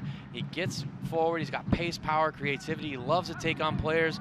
So wouldn't be surprised to see him feature in this game and be a part of the way it shakes out in the end. Right on cue, ball over the top, looking for Martinez. Smith got there first. Now Martinez is on it. Douglas Martinez, a touch around Smith. He frees Guinzotti. Here comes Indy. Guinzotti taken down, free kick given. And surely it's going to be a yellow card shown to Alex Crognale. And it is brought to you by Rubio Law Firm. No complaints from Crognale there. Generally speaking, if he doesn't like the call, he'll certainly let the referee know. But you know, Guinzotti gets away from him and earns a free kick in a very dangerous space. Guinzotti went down to his knees. He's still looking at his right leg.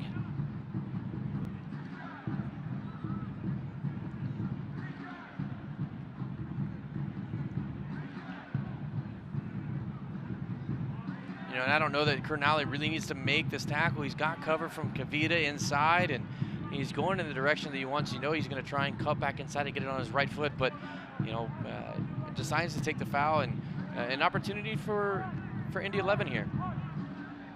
Aiden Quinn, Cam Lindley giving it a look as well. He's going to leave it for Quinn and Jack Blake.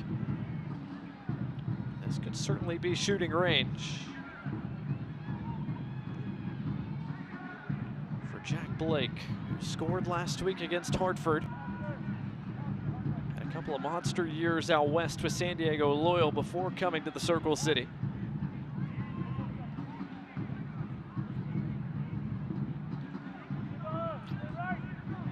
Blake get it up and over the wall in time. It is Blake, and it's off the top of the wall. Lindley keeps it down here. Quinn serve headed away. He keeps it with Indy, and a late challenge is going to be a foul and a free kick, and a yellow card's going to be shown to Anderson Asiadu. Again, it's starting to get a little chippy out there. The players are getting stuck in. You know, you see Kavita is trying to have a conversation with Asidu and trying to tell him to calm down. I don't think Asidu was very happy with the call. But nevertheless, he's on a yellow card for the last, last 30 minutes or so.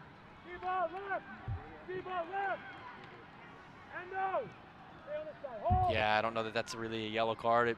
A foul maybe for sure, but it seemed a little bit of a soft yellow card in comparison to some of the fouls we've seen tonight for sure. So the yellow card brought to you by Rubio Law Firm. Back-to-back Legion players have been booked in succession here.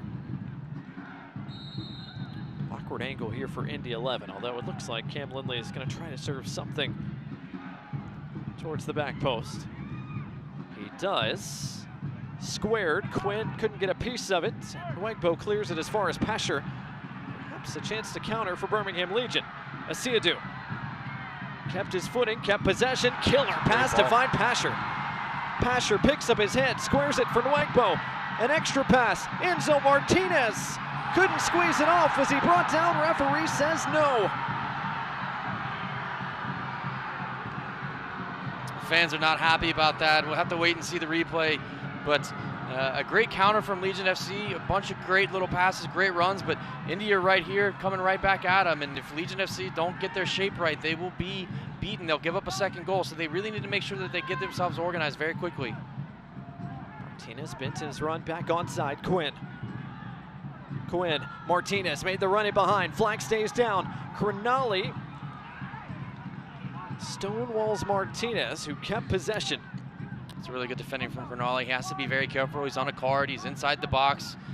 We know that Martinez can be shifty and take you on, so very good job to make him go backwards. But Indy 11 putting their foot on the ball, getting back to their mantra of keeping it.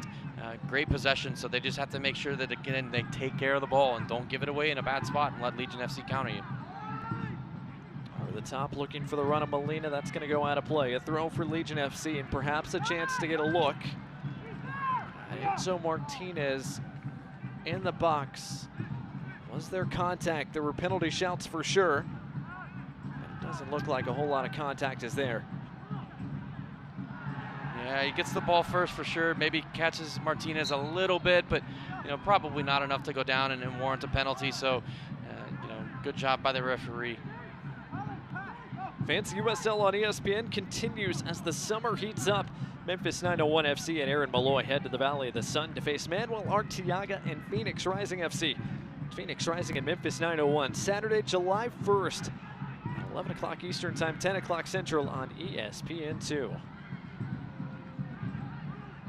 66 plus minutes gone here in Birmingham tonight. Blake Gardner, Morgan Copes, Christina Chambers. Glad to have you with us on My 68 and ESPN Plus. Which team's going to find a winner here? Agadello on the turn. And a bit of space closed down by Jerome. Corcoran, Pasher.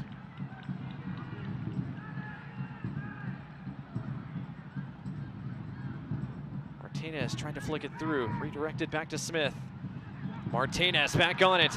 Threats through Agadello. Flag stays down. Agadello chips it over the bar. Goodness me. And Yertle is incensed with his teammates right there. It looked just so easy for Legion FC to cut and dice through them and get that chance. And again, we talked about how intricate Legion FC can be in the attack, but Agadello just doesn't finish the chance. Very creative idea, but unfortunately he just puts too much on it. And again, Agadello is going to want that one back. And a bit of a stoppage here is Indy players being attended to. It looks like Sebastian Guenzati is getting some cold spray on his leg. So a de facto water break here for Indy 11. The visitors also prepping their second change of the night as well. Brian Rebellon is getting set to come on. It looks like that change is going to happen right now. So Rebellon coming on.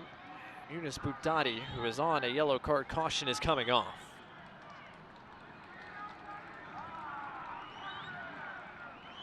Rebellon, the 31-year-old from Colombia, now in his second season with Indy 11. He had missed the last 3 games, back to action tonight. He features here late, taking the place of Yunus Boudani. It's probably a good substitution, to be honest. Again, he was already on a card, and Legion FC have been coming down that right side quite a bit this half. And again, it's very dangerous to have a guy get matched up with somebody who can make you miss and make you foul him. Nwegbo into the area again, dancing towards the byline. Great defensive play by Jerome. Job's not done yet. Agadello back on it. And right into the fray, Rebellon sends it over the end line for a Chick-fil-A corner kick. Be interested to see what Legion FC decide to do here. They've played short. They've played a couple of set plays that they pulled off the training ground. Looks as though Cochran's going to try and serve this one in. And when you got guys like Cronali and Fenuel Kavita who are up front, big bodies give you a great chance. Into the mix, and somehow it skipped all the way through. And Cronali looks like he's very upset. It sounds like looks as though he may have just got on the end of it almost. Jerome clears it as far as Kavita, back into the mix. Nwegbo on the turn. Nwegbo got it away from Asante and was fouled. Free kick given just outside the box.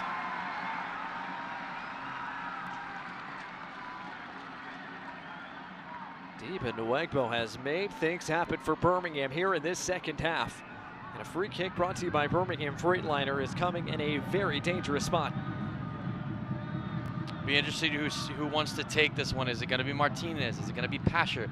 Is it going to be Cochran? Cochran hit that absolute peach against Pittsburgh, up in Pittsburgh about a month ago. So who do you let have this one? There's plenty of options for Legion FC right here. A lot of those options are all standing in and around this one at the moment as Hurdle sets his wall.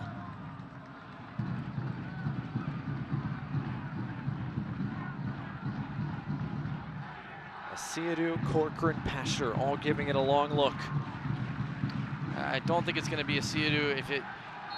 If it's me, it's Pasher's old team. I'd probably love to see him just walk up and just absolutely smash this right at Yertle's right side and see if he can sneak it in and keep it low and hard. But who knows who's going to take it.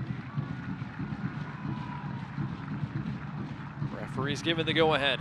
It is Pasher. It ricochets off the wall wide. Chick-fil-A corner coming for Legion FC. And it looked like he tried to go low, but to the opposite side of Yertle, and so the wall does its job, but he got all of that one for sure. Pasher will take this corner as well. And before he takes the corner, the referee wants some words. It looks like Agadello and Blake who were tied up around the penalty spot. Corner played short. Corcoran. An out-swinging ball. Nwegbo couldn't keep it down. It's a great ball from Corcoran, and Nwegbo does a great job of getting across the first defender and having a chance to put that one on target, but it's a very tight angle, and unfortunately doesn't get it towards the goal for Legion FC fans. So Indy survives, and now they have a chance to build an attack. Asante. Gets it back from Douglas Martinez. Pings it across the cart to Bram Rebellon.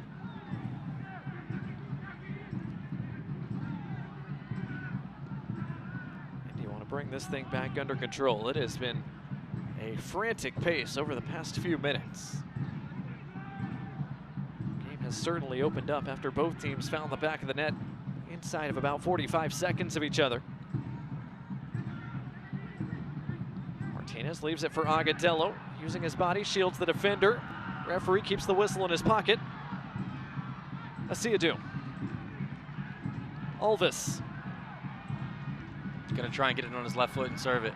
He did to the back post, just a bit beyond Agadello, who went down. He collided with Vasquez. Those two have been tied up quite a bit tonight. Martinez ran into Smith. Referee not blowing the whistle for any of those collisions. We play on. It's one of those things, you make a referee make a decision if you know you're not going to get it. Sometimes you get them, sometimes you don't. When you don't have VAR, you know, it makes sense for a player to sometimes go down in the box, but you know, they're not penalizing players anymore for fainting in the box, and you know, it's something you hate to see, but anytime you can gain a statistical advantage or gain an advantage in a game, players are going to try and do everything they can to do that. Hurdle collects. Indy will reset. 74th minute. Christina Chambers, our sideline reporter, is down below. Christina, what's the vibe like down there? Well, the fans are definitely finding their energy in this second half. A mix of emotions, like you said, for both of these teams and the fans.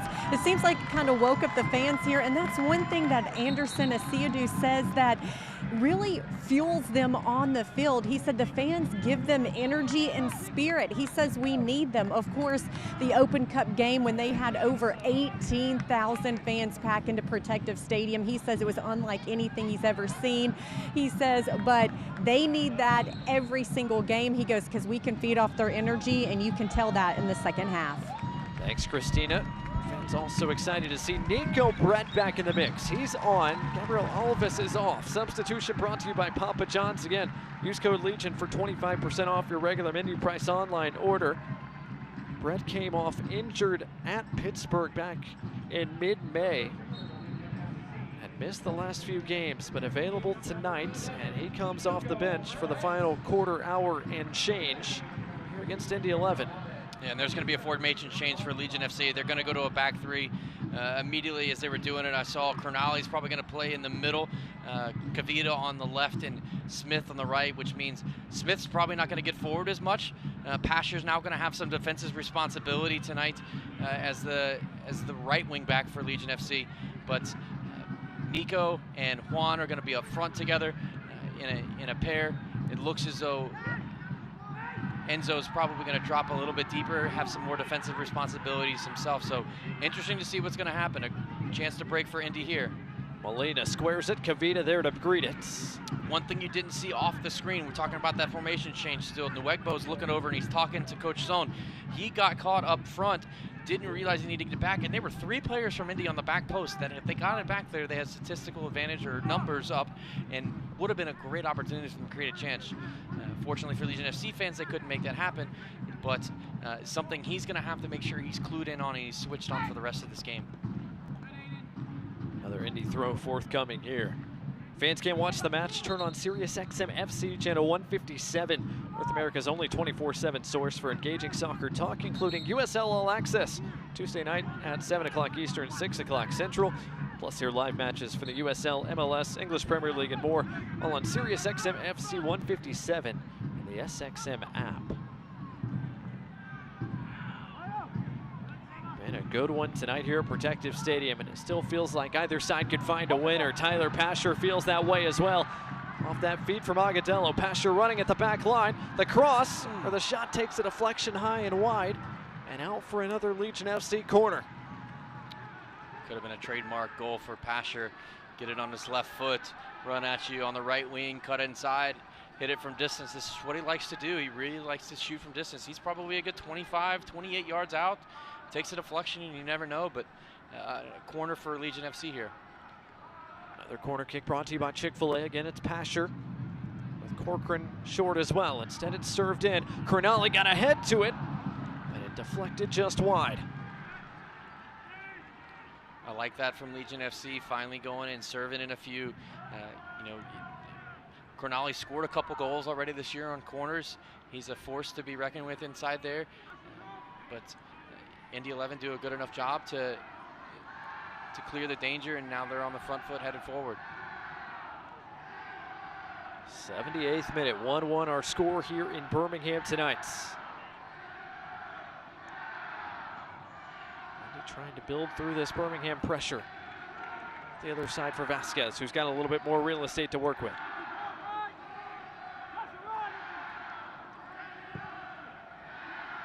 Blake.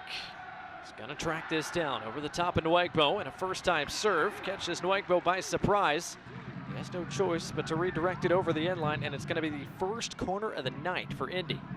You're looking at Blake's response, reaction to that ball going out for a corner. He had Martinez coming in on a beeline straight for the goal, and he knew that if he got that beyond Nwegbo, that ball was gonna be on Martinez's foot, and he'd have a great chance, probably 6 or 8 yards from goal, to beat Van Oekel. And Martinez gave him a few claps just to let him know, like, hey, I saw exactly what you were trying to do. But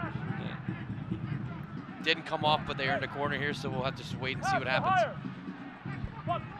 Aiden Quinn has 2 short options. Blake is over there along with Asante. And there's a crowd of red shirts around the penalty spots. Quinn serves to the back post. Kavita heads it away from trouble.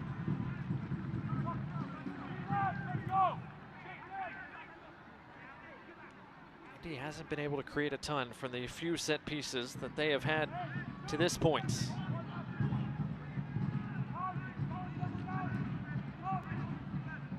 Lindley for Quinn, trying to bring it down with his chest. Molina. Lindley trying to pick out an option, a driven ball. Guinzotti couldn't get a piece of it. That would have been an absolute worldie if he would have got that in the back of the net. Molina kept himself on side. He's got a chance to pick out another option. Headed away from trouble once more. But still, Indy allowed to keep possession and rebuild. Nico Brett still hasn't gotten his first touch in the game for Legion FC. You know, as he's come on and the formation shift has changed for the black and gold, Indy have had the better of it and you know, have found ways to get in behind, and Nwegbo and Pasher are having some difficulties helping out in defense, but again, if they can score, it's not going to matter. Pasher runs into a few red shirts, still able to maintain possession. Agatello turns. Brett, did he stay onside? He leaves it alone. Pasher was onside. His cross to the back post. Nwegbo got a piece of it, so did Blake. It's good awareness from Brett not to pursue that ball and let Pasher get on the end of it, because he certainly was offside, but Pasher was able to get across because of Nico's awareness.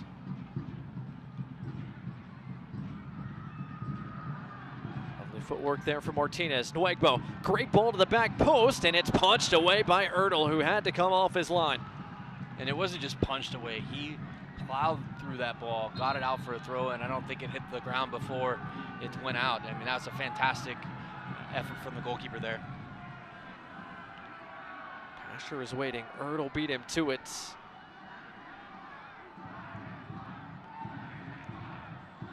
On a warm night, stoppage here is both Cam Lindley and Sebastian Guinzotti look like they're dealing with a bit of cramps. Both are going to stay in and continue here, but closing stages of this game on a warm night here in Birmingham. Both sides chasing a potential game winner. Martinez on the run. Guinzotti playing over the top in his direction. Smith beat him there. There's a foot race. Neither one of us are going to win. Van Okel's clearance only found Blake, and Kavita had to deal with it. Only issue is he did concede a corner, the second of the night and of this second half for Indiana's team.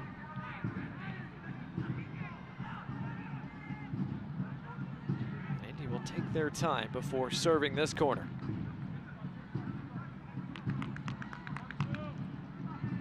Fans, don't forget, if you're looking to grab some of this season's Legion FC merch to wear to the next home game, check out all the new gear now at bhmlegion.shop. Again, bhmlegion.shop to get ready for next Wednesday's contest against Loudoun United.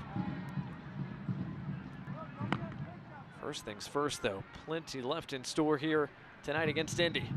Lindley, an out-swinging service.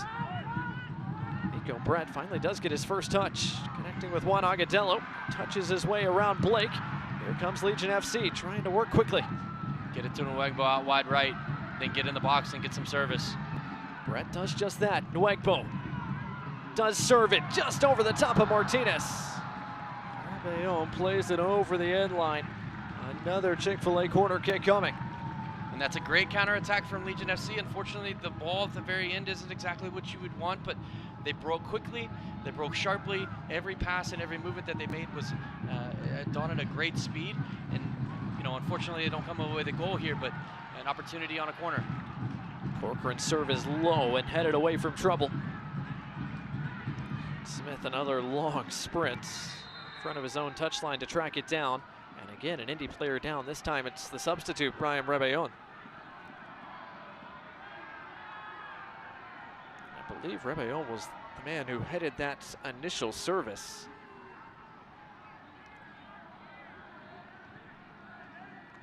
Maybe he didn't catch that one just right with his head, because he looked a little bit shaken up, and I think that's why the referee brought things to a halt. Legion FC fans will be very astute to the fact that players are going to go down towards the end of the game in order to try and kill it off. It's exactly what happened to them in the Miami game in the Open Cup. You know, they want to see this game continue to go, and you know, they're coming off of 10 days rest, and there's water bottles being thrown on the field, taking their time. You know, so Tommy is up, Coach Sona's up, and he's doing this with his hands. He's making a motion, almost as if to say, like, hey, ref, come on, let's get this game going. This isn't exactly how this should go. We'll see. There might be some stoppage time. We get to the end of the 90. Haven't had a major injury here in the second half, but there could be quite a few minutes tacked on. By the way, Legion fans, don't forget to head to the Legion FC Twitter page at BHM Legion immediately following the final whistle to vote on who you thought earned man of the match honors tonight. Steven Wegbo, his first USL goal, certainly going to be amongst the top vote getters, I would imagine. Matt Van Oekel made a big stop early part of this game.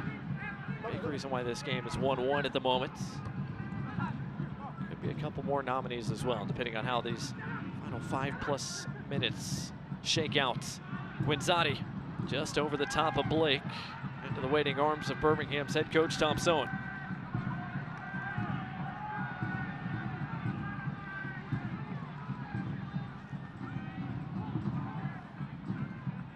Two goals tonight, one aside, both in the second half, both within seconds of each other. Steven Wegbo in the 55th, Sebastian Guinzotti in the 56th. Tyler Pasher couldn't keep that in play along the touchline.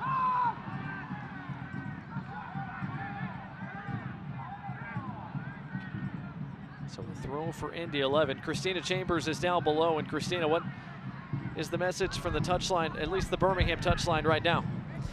Yeah, not only are there a lot of unhappy fans about the stoppage time, but Coach Sohn says that he was talking to the ref saying, hey, can you keep the tempo up? And the head ref said he is trying. Right on cue, Sebastian Guinzotti goes down again. Second or third time in this second half, we've seen Guinzotti struggle with what appears to be cramps. Morgan, the fans down below certainly not pleased. It's been more than a few times tonight. Some Indy 11 players have been on the floor in this second half. Yeah, just looking at Coach Sohn's reaction right now, and the team admin just to the left of him, it has the same look on his face. It's like we've been here before, and they're saying, come on, let's go, let's get this game going. They've been on the front foot the past 10 or 15 minutes, and Indy is just managing the game. They're doing everything they can to kill it off.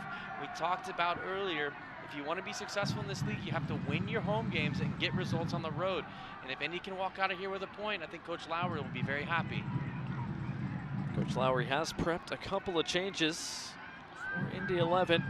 Robbie Dambrot is one of them. He had missed the last 4 games with that left knee that's been bothering him.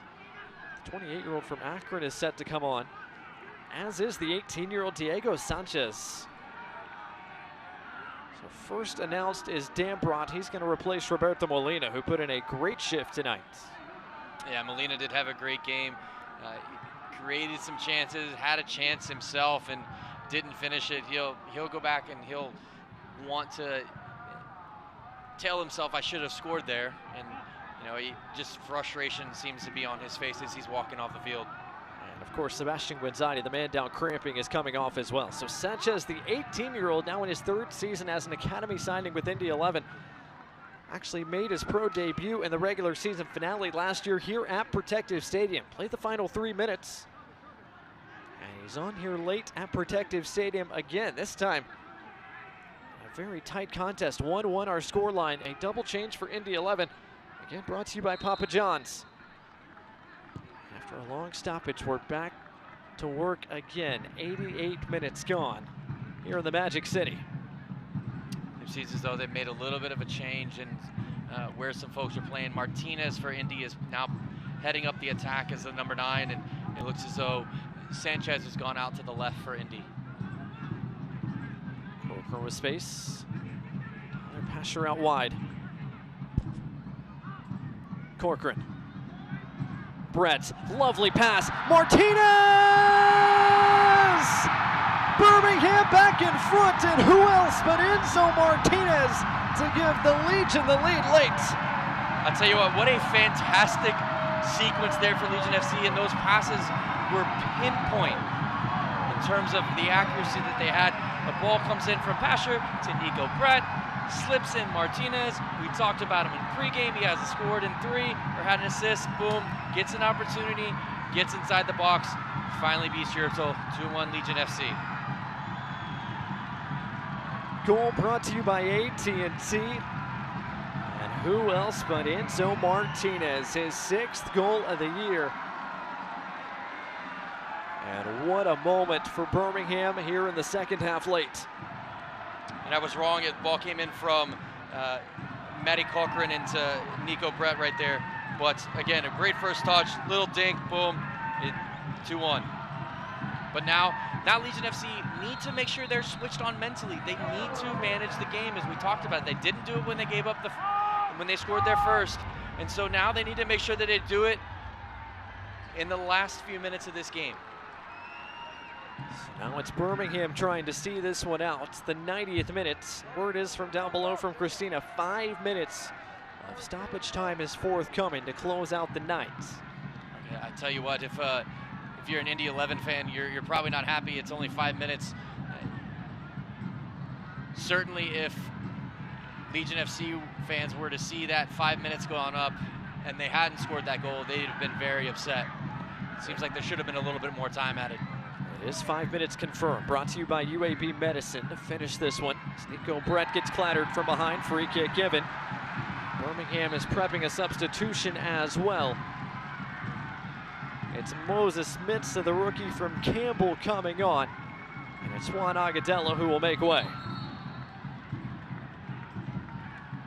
So an attacker off and a defender on for Legion FC here in stoppage time, brought to you by Papa John's. So you're probably going to see Legion FC switch back to a back 4 as Asiadu tries to get the crowd excited as Agadello makes his exit. A great game from Agadello. Didn't get the goal that he would have wanted, but it was still there in and around the chances. So now Mensah coming on. He's going to play as a left back. Kavita and Cronali are going to be your 2 center backs, and then you're going to see Smith out on the right side for the rest of this game. Corcoran sends it into the corner. Nwegbo off and running, fighting with Rebellon. Just don't foul him. There you go. That's fine. Oh, the referee gave the foul. Wow. So free kick for Indy as minute 20 seconds of our minimum of 5 have already elapsed. So now Nico Brett is going to be the point for Legion FC. He's the only one up front.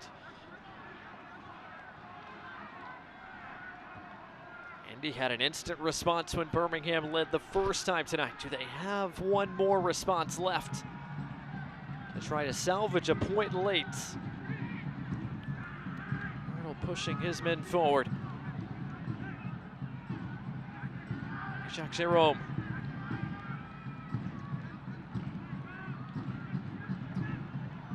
Indy find their way forward. Lindley does play the long ball over the top. Kavita got ahead to it. Corcoran beats Blake to the second ball. Martinez. Nwegbo off and running. Gonna beat Jerome to it.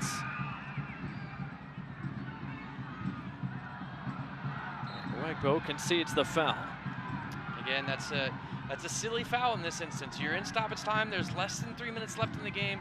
You know, Indy decided to play it short, but you don't want to give the other team the opportunity to lump a ball into the box and just see what happens this late in the game. Vasquez didn't have it the first header, did the second time. Jerome forced backwards. More than halfway through our minimum of 5 minutes. And it's very interesting to see Nico Brett chasing all the way to Yurtel to that ball. What that did is it took them from front to back to probably about 50 to 60 yards apart, which makes it easier for teams to break down. And, you know, Indy 11 essentially were able to get forward and put a cross in the box. Not a great one, but still, you have to be very compact in these situations that makes you're difficult to break down. And Nico Brett chasing that ball does the opposite. Damrot's cross left a bit to be desired. Birmingham going to let some time elapse before throwing this back in. It's a deep near his own corner flag.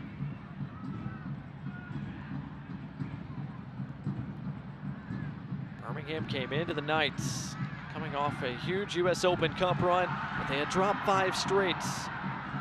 Can they see this one out, get back in the win column tonight, and lead back in front of Indy 11 in the Eastern Conference table? And Pasher upset with himself. Nico equally is upset because he had an opportunity to get forward, but the most important thing for the club now is to get the 3 points. Mensah. He was fouled by Martinez. Referee didn't agree. Asiadu was held back, and he is fouled. Free kick given. And Asiadu continuing to urge on the crowd as Legion FC can feel it. Less than a minute left in our stoppage time.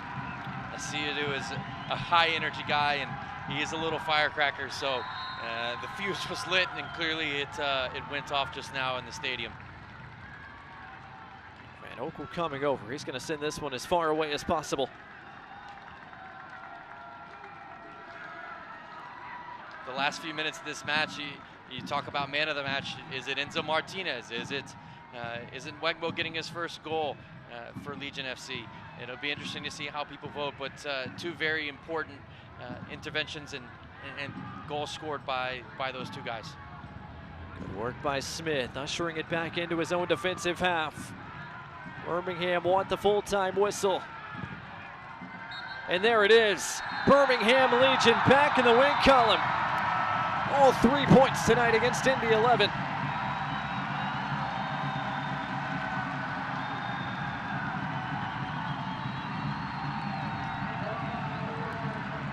That's a good result for Legion FC, especially coming off that Open Cup, a heartbreak. I mean, to go and get a goal late, near the 90th minute, to go ahead 2-1 and then hold on for the rest of the match is certainly going to do wonders for their confidence. Now you just have to hope that either Kasim is still healthy and Mikey Lopez isn't out for long. Two things that Legion FC fans are going to have to think about. But on the flip side, if you're Indy 11, you're looking. You had chances to win this game, and you've got some injuries yourself. You got Quinsati that went down. You had a couple other guys who were cramping. So it's certainly a lot to unpack for both teams in this game. Fans, thanks to Birmingham Legion's victory, you can use promo code LEGIONWINS online tomorrow only at all Birmingham area Papa John's to take advantage of a buy one, get one free pizza deal. Again, online tomorrow only. Thanks to our friends at Papa John's and thanks to Birmingham Legion. They are winners tonight here at Protective Stadium. 2-1 our final. As Matt Van Oekel and company get back in the win column, get off of that schneid that they had been on in league play. And head coach Tom Sohn is downstairs with Christina Chambers after his team comes away 2-1 winners. A second.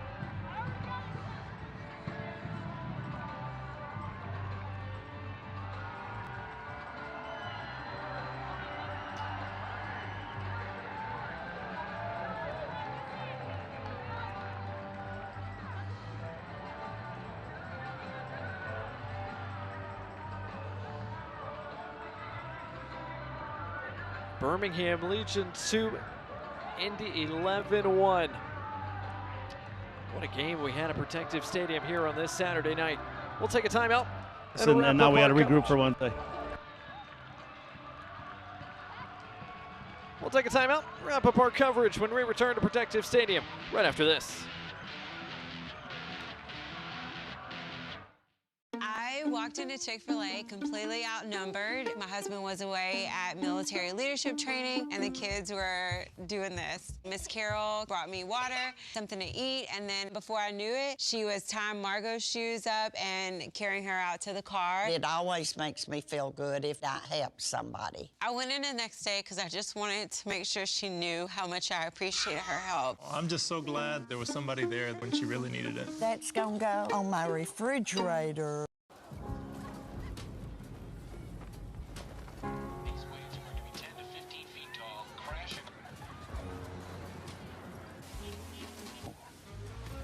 In those that see the perfect wave.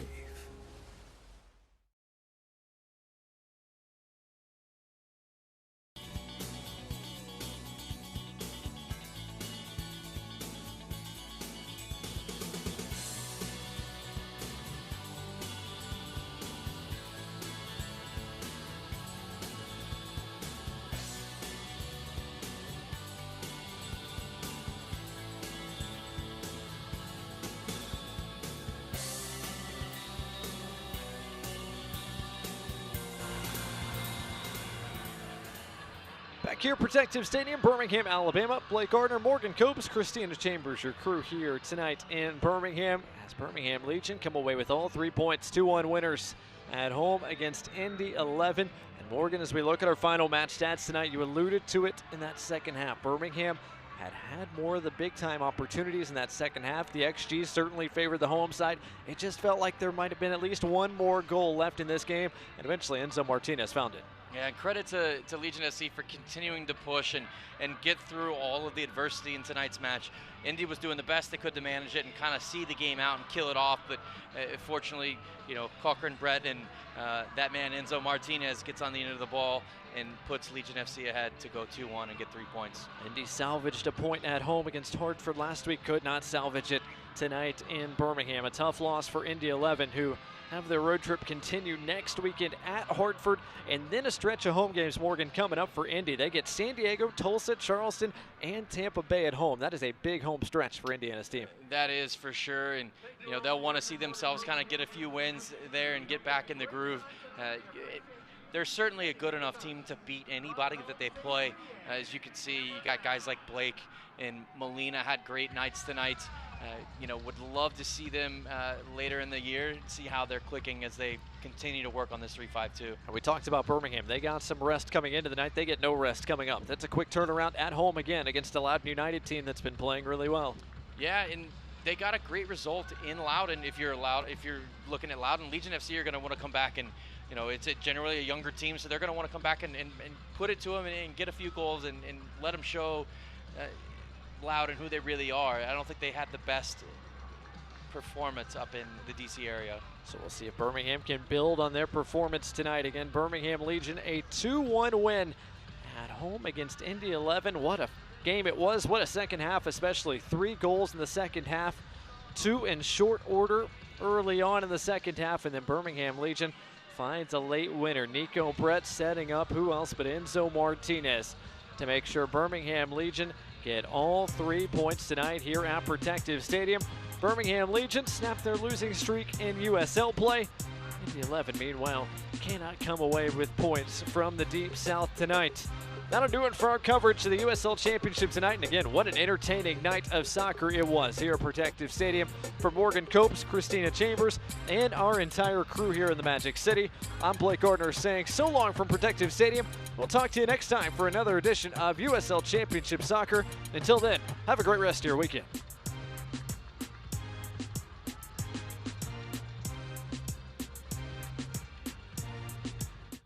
This copyrighted telecast of the United Soccer League Championship cannot be retransmitted, rebroadcast, or reproduced without the expressed written consent of the United Soccer League Championship.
Instead, he takes an extra touch and doesn't get the cross off, but Nwegbo, top of the box. Nwegbo!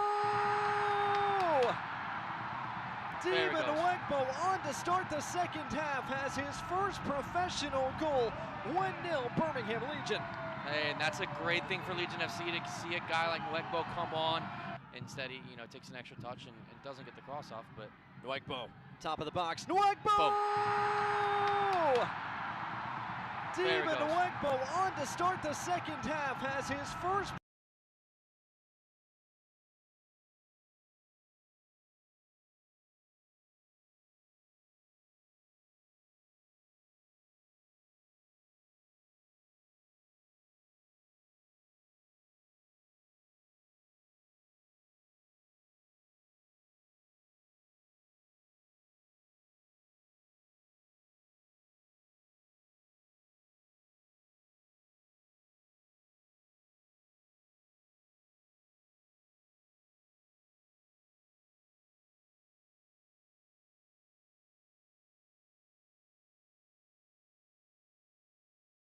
instead, he takes an extra touch and doesn't get the cross off, but Nwegbo, top of the box. Nwegbo!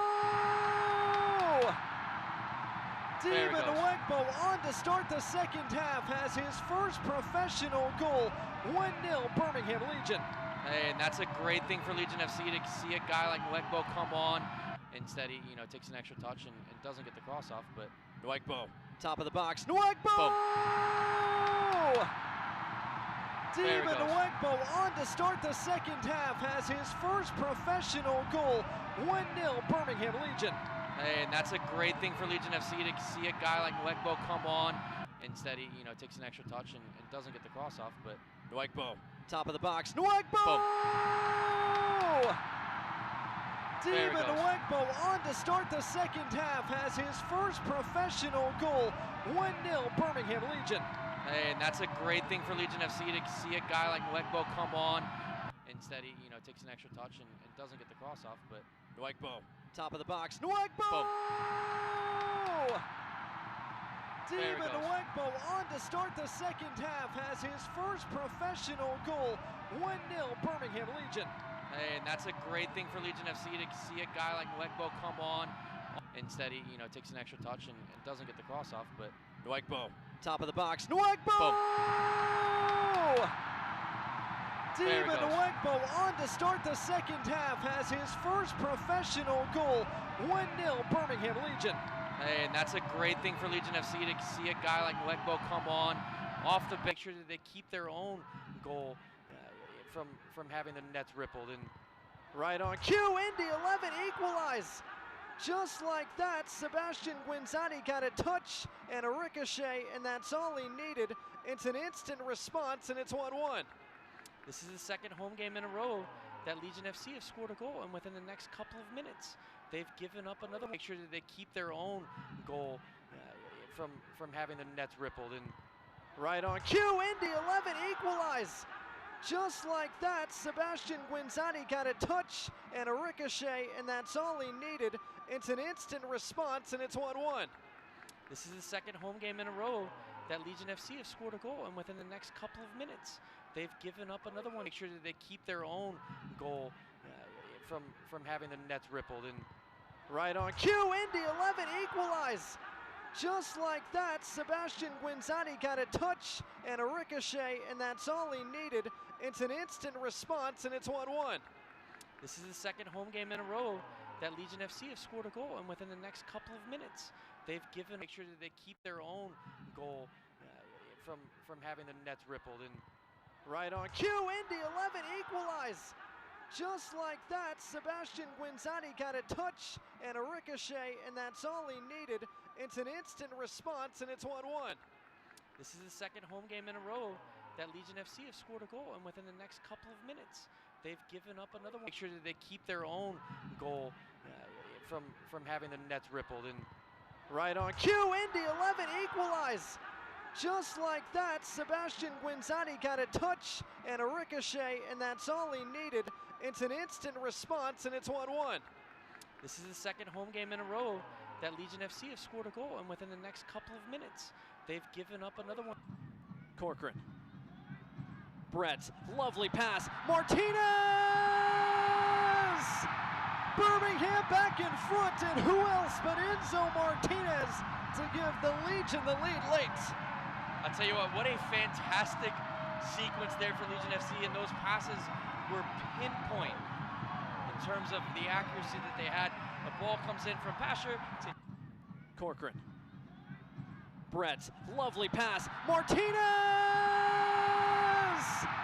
Birmingham back in front, and who else but Enzo Martinez to give the Legion the lead late. I'll tell you what a fantastic sequence there for Legion FC, and those passes were pinpoint in terms of the accuracy that they had. The ball comes in from Pasher. Corcoran.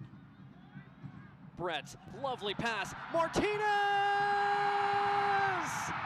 Birmingham back in front, and who else but Enzo Martinez to give the Legion the lead late.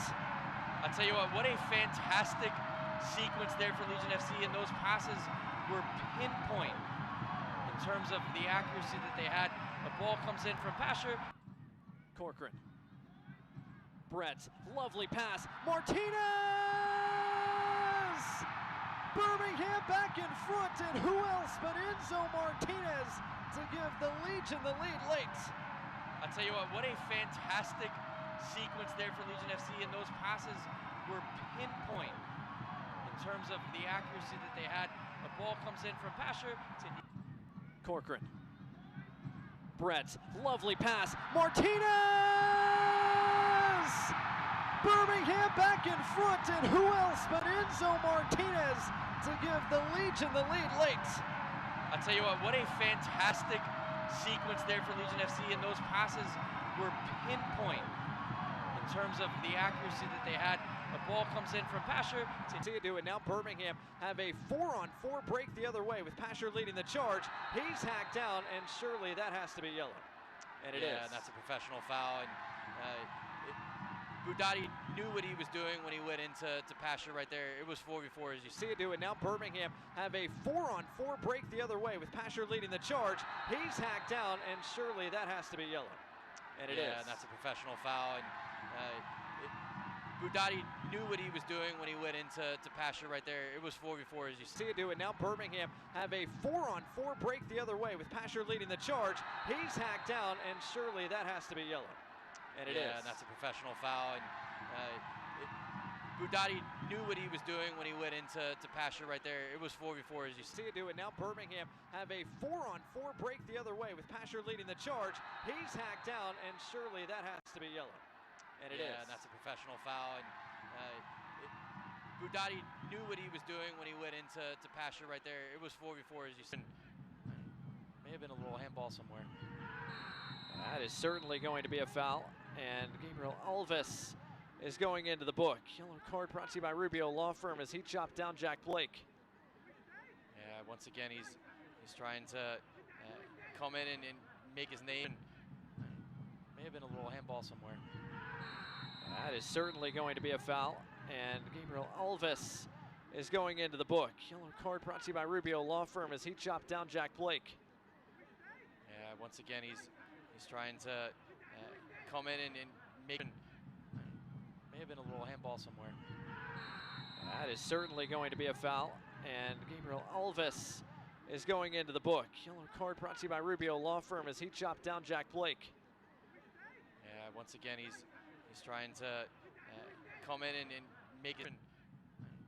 May have been a little handball somewhere. That is certainly going to be a foul. And Gabriel Alves is going into the book. Yellow card brought to you by Rubio Law Firm as he chopped down Jack Blake. Yeah, once again, he's trying to come in and make. Ushered that out, so no surprises to see Molina not. Oh, that's bad. That ushered that out, so no surprises to see Molina not. Oh, that's bad. That's really bad. Harm to Agudelo, but he can get tripped up, and he can go and he can land on his own body in a bad way. And coming in as high as he was is needed a harm to Agudelo, but he can get tripped up, and he can go and he can land on his own body in a bad way. And coming in as high as he was is needed a back of harm to Agudelo, but he can get tripped up, and he can go and he can land on his own body in a bad way. And coming in as high as he was, his knee to the back of Agudelo. Martinez, a touch around Smith. He frees Guinzotti. Here comes Indy. Guinzotti taken down. Free kick given. And surely it's going to be a yellow card shown to Alex Cronali. And it is brought to you by Rubio Law Firm. No complaints from Cronali there. Generally speaking, if he doesn't like the call, he'll certainly let the referee know. Martinez, a touch around Smith. He frees Guinzotti. Here comes Indy. Guinzotti taken down. Free kick given. And surely it's going to be a yellow card shown to Alex Cronali. And it is brought to you by Rubio Law Firm. No complaints from Cronali there. Generally speaking, if he doesn't like the call, he'll certainly let the... Martinez, a touch around Smith. He frees Guinzotti. Here comes Indy. Guinzotti taken down. Free kick given. And surely it's going to be a yellow card shown to Alex Cronali. And it is brought to you by Rubio Law Firm. No complaints from Cronali there. Generally speaking, if he doesn't like the call, he'll certainly let the referee... Martinez, a touch around Smith. He frees Guinzotti. Here comes Indy. Guinzotti taken down. Free kick given. And surely it's going to be a yellow card shown to Alex Cronali. And it is brought to you by Rubio Law Firm. No complaints from Cronali there. Generally speaking, if he doesn't like the call, he'll certainly let the referee... Here, Quinn serve headed away. Indy keeps it with Indy, and a late challenge is going to be a foul and a free kick. And a yellow card is going to be shown to Anderson Asiadu. Again, it's starting to get a little chippy out there. The players are getting stuck in. You know, you see Kavita. Here, Quinn serve headed away. Indy keeps it with Indy, and a late challenge is going to be a foul and a free kick. And a yellow card is going to be shown to Anderson Asiadu. Again, it's starting to get a little chippy out there. The players are getting stuck in. You know, you see Kavita is trying to have a... Here, Quinn serve headed away. Indy keeps it with Indy, and a late challenge is going to be a foul and a free kick. And a yellow card is going to be shown to Anderson Asiadu. Again, it's starting to get a little chippy out there. The players are getting stuck in. You know, you see Kavita is trying... Here, Quinn serve headed away. Indy keeps it with Indy, and a late challenge is going to be a foul and a free kick. And a yellow card is going to be shown to Anderson Asiadu. Again, it's starting to get a little chippy out there. The players are getting stuck in. You know, you see Kavita is trying to have a conversation. Monterey Bay towards the top of the box. First time, Molina. Still Molina. His shot pawed away by Van Oekel. Still work to be done as it's headed just wide. Monterey Bay towards the top of the box. First time, Molina. Still Molina. His shot pawed away by Van Oekel. Still work to be done as it's headed just... Get in there and get a goal. I know Aiden Quinn's going to be wondering where he was there, but another opportunity just comes in from the right side this time, and he's there, but pretty... He's off here. Shot blocked. Kasim Agudelo denied. Ertl makes the stop, and it's cleared away from danger. Tell you what a save from Yertle right there. He's off here. Shot blocked. Kasim Agudelo denied. Ertl makes the stop, and it's cleared away from danger. Tell you what a save from Yertle right there. He's off here. Shot blocked. Kasim Agudelo denied. Ertl makes the stop, and it's cleared away from danger. Tell you what a save from Yertle right there. That is fantastic. Here comes Aiden Quinn. Quinn has space. Tees up a shot right at Van Oekel, who saw it all the way.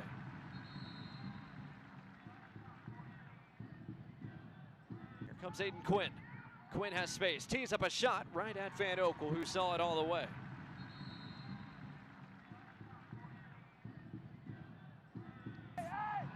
Back heel, Corcoran's got time and space to pick out a pass. Martinez just over the top. Again, back heel, Corcoran's got time and space to pick out a pass. Martinez just over the top. Again, back. Agudelo trying to turn, shoots just wide. But Birmingham not. Agudelo trying to turn, shoots just wide. But Birmingham. Agudelo trying to turn, shoots just wide. But Birmingham. Agadello finds Pasher lurking behind. Pasher takes the shot, parried aside. Kasim couldn't react in time. And Agadello finds Pasher lurking behind. Pasher takes the shot, parried aside. Kasim couldn't react in time. And let's talk about the way that Martinez back on it. Threads through Agadello, flag stays down. Agadello chips it over the bar. Martinez back on it. Threads through Agadello, flag stays down. Agadello chips it over the bar. Martinez back on it. Threads through Agadello, flag stays down. Agadello chips it over the bar. Corner played short, Corcoran. An out-swinging ball, Nwegbo couldn't keep it down. It's a great ball from Corcoran, and Nwegbo does a great job of getting. Lovely footwork there from Martinez. Nwegbo, great ball to the back post, and it's punched away by Ertl, who had to come off his line. And it wasn't just punched. Lovely footwork there from Martinez. Nwegbo, great ball to the back post, and it's punched away by Ertl, who had to come off his line. And it wasn't just punched away. Lovely footwork there from Martinez. Nwegbo, great ball to the back post, and it's punched away by Ertl, who had to come off his line. And it wasn't just punched. Work there from Martinez. Nwegbo, great ball to the back post, and it's punched away by Ertl, who had to come off his line. And it wasn't just punched away.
Taking on Indy 11.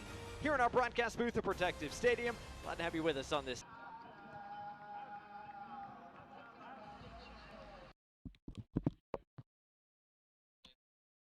Here, he can really make anything happen at any knots, despite approach the final few minutes of this opening. That's a great thing for Legion FC to see a guy like Nwegbo come on off.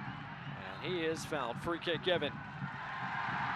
Seadu continuing to urge on the crowd as Legion FC can feel it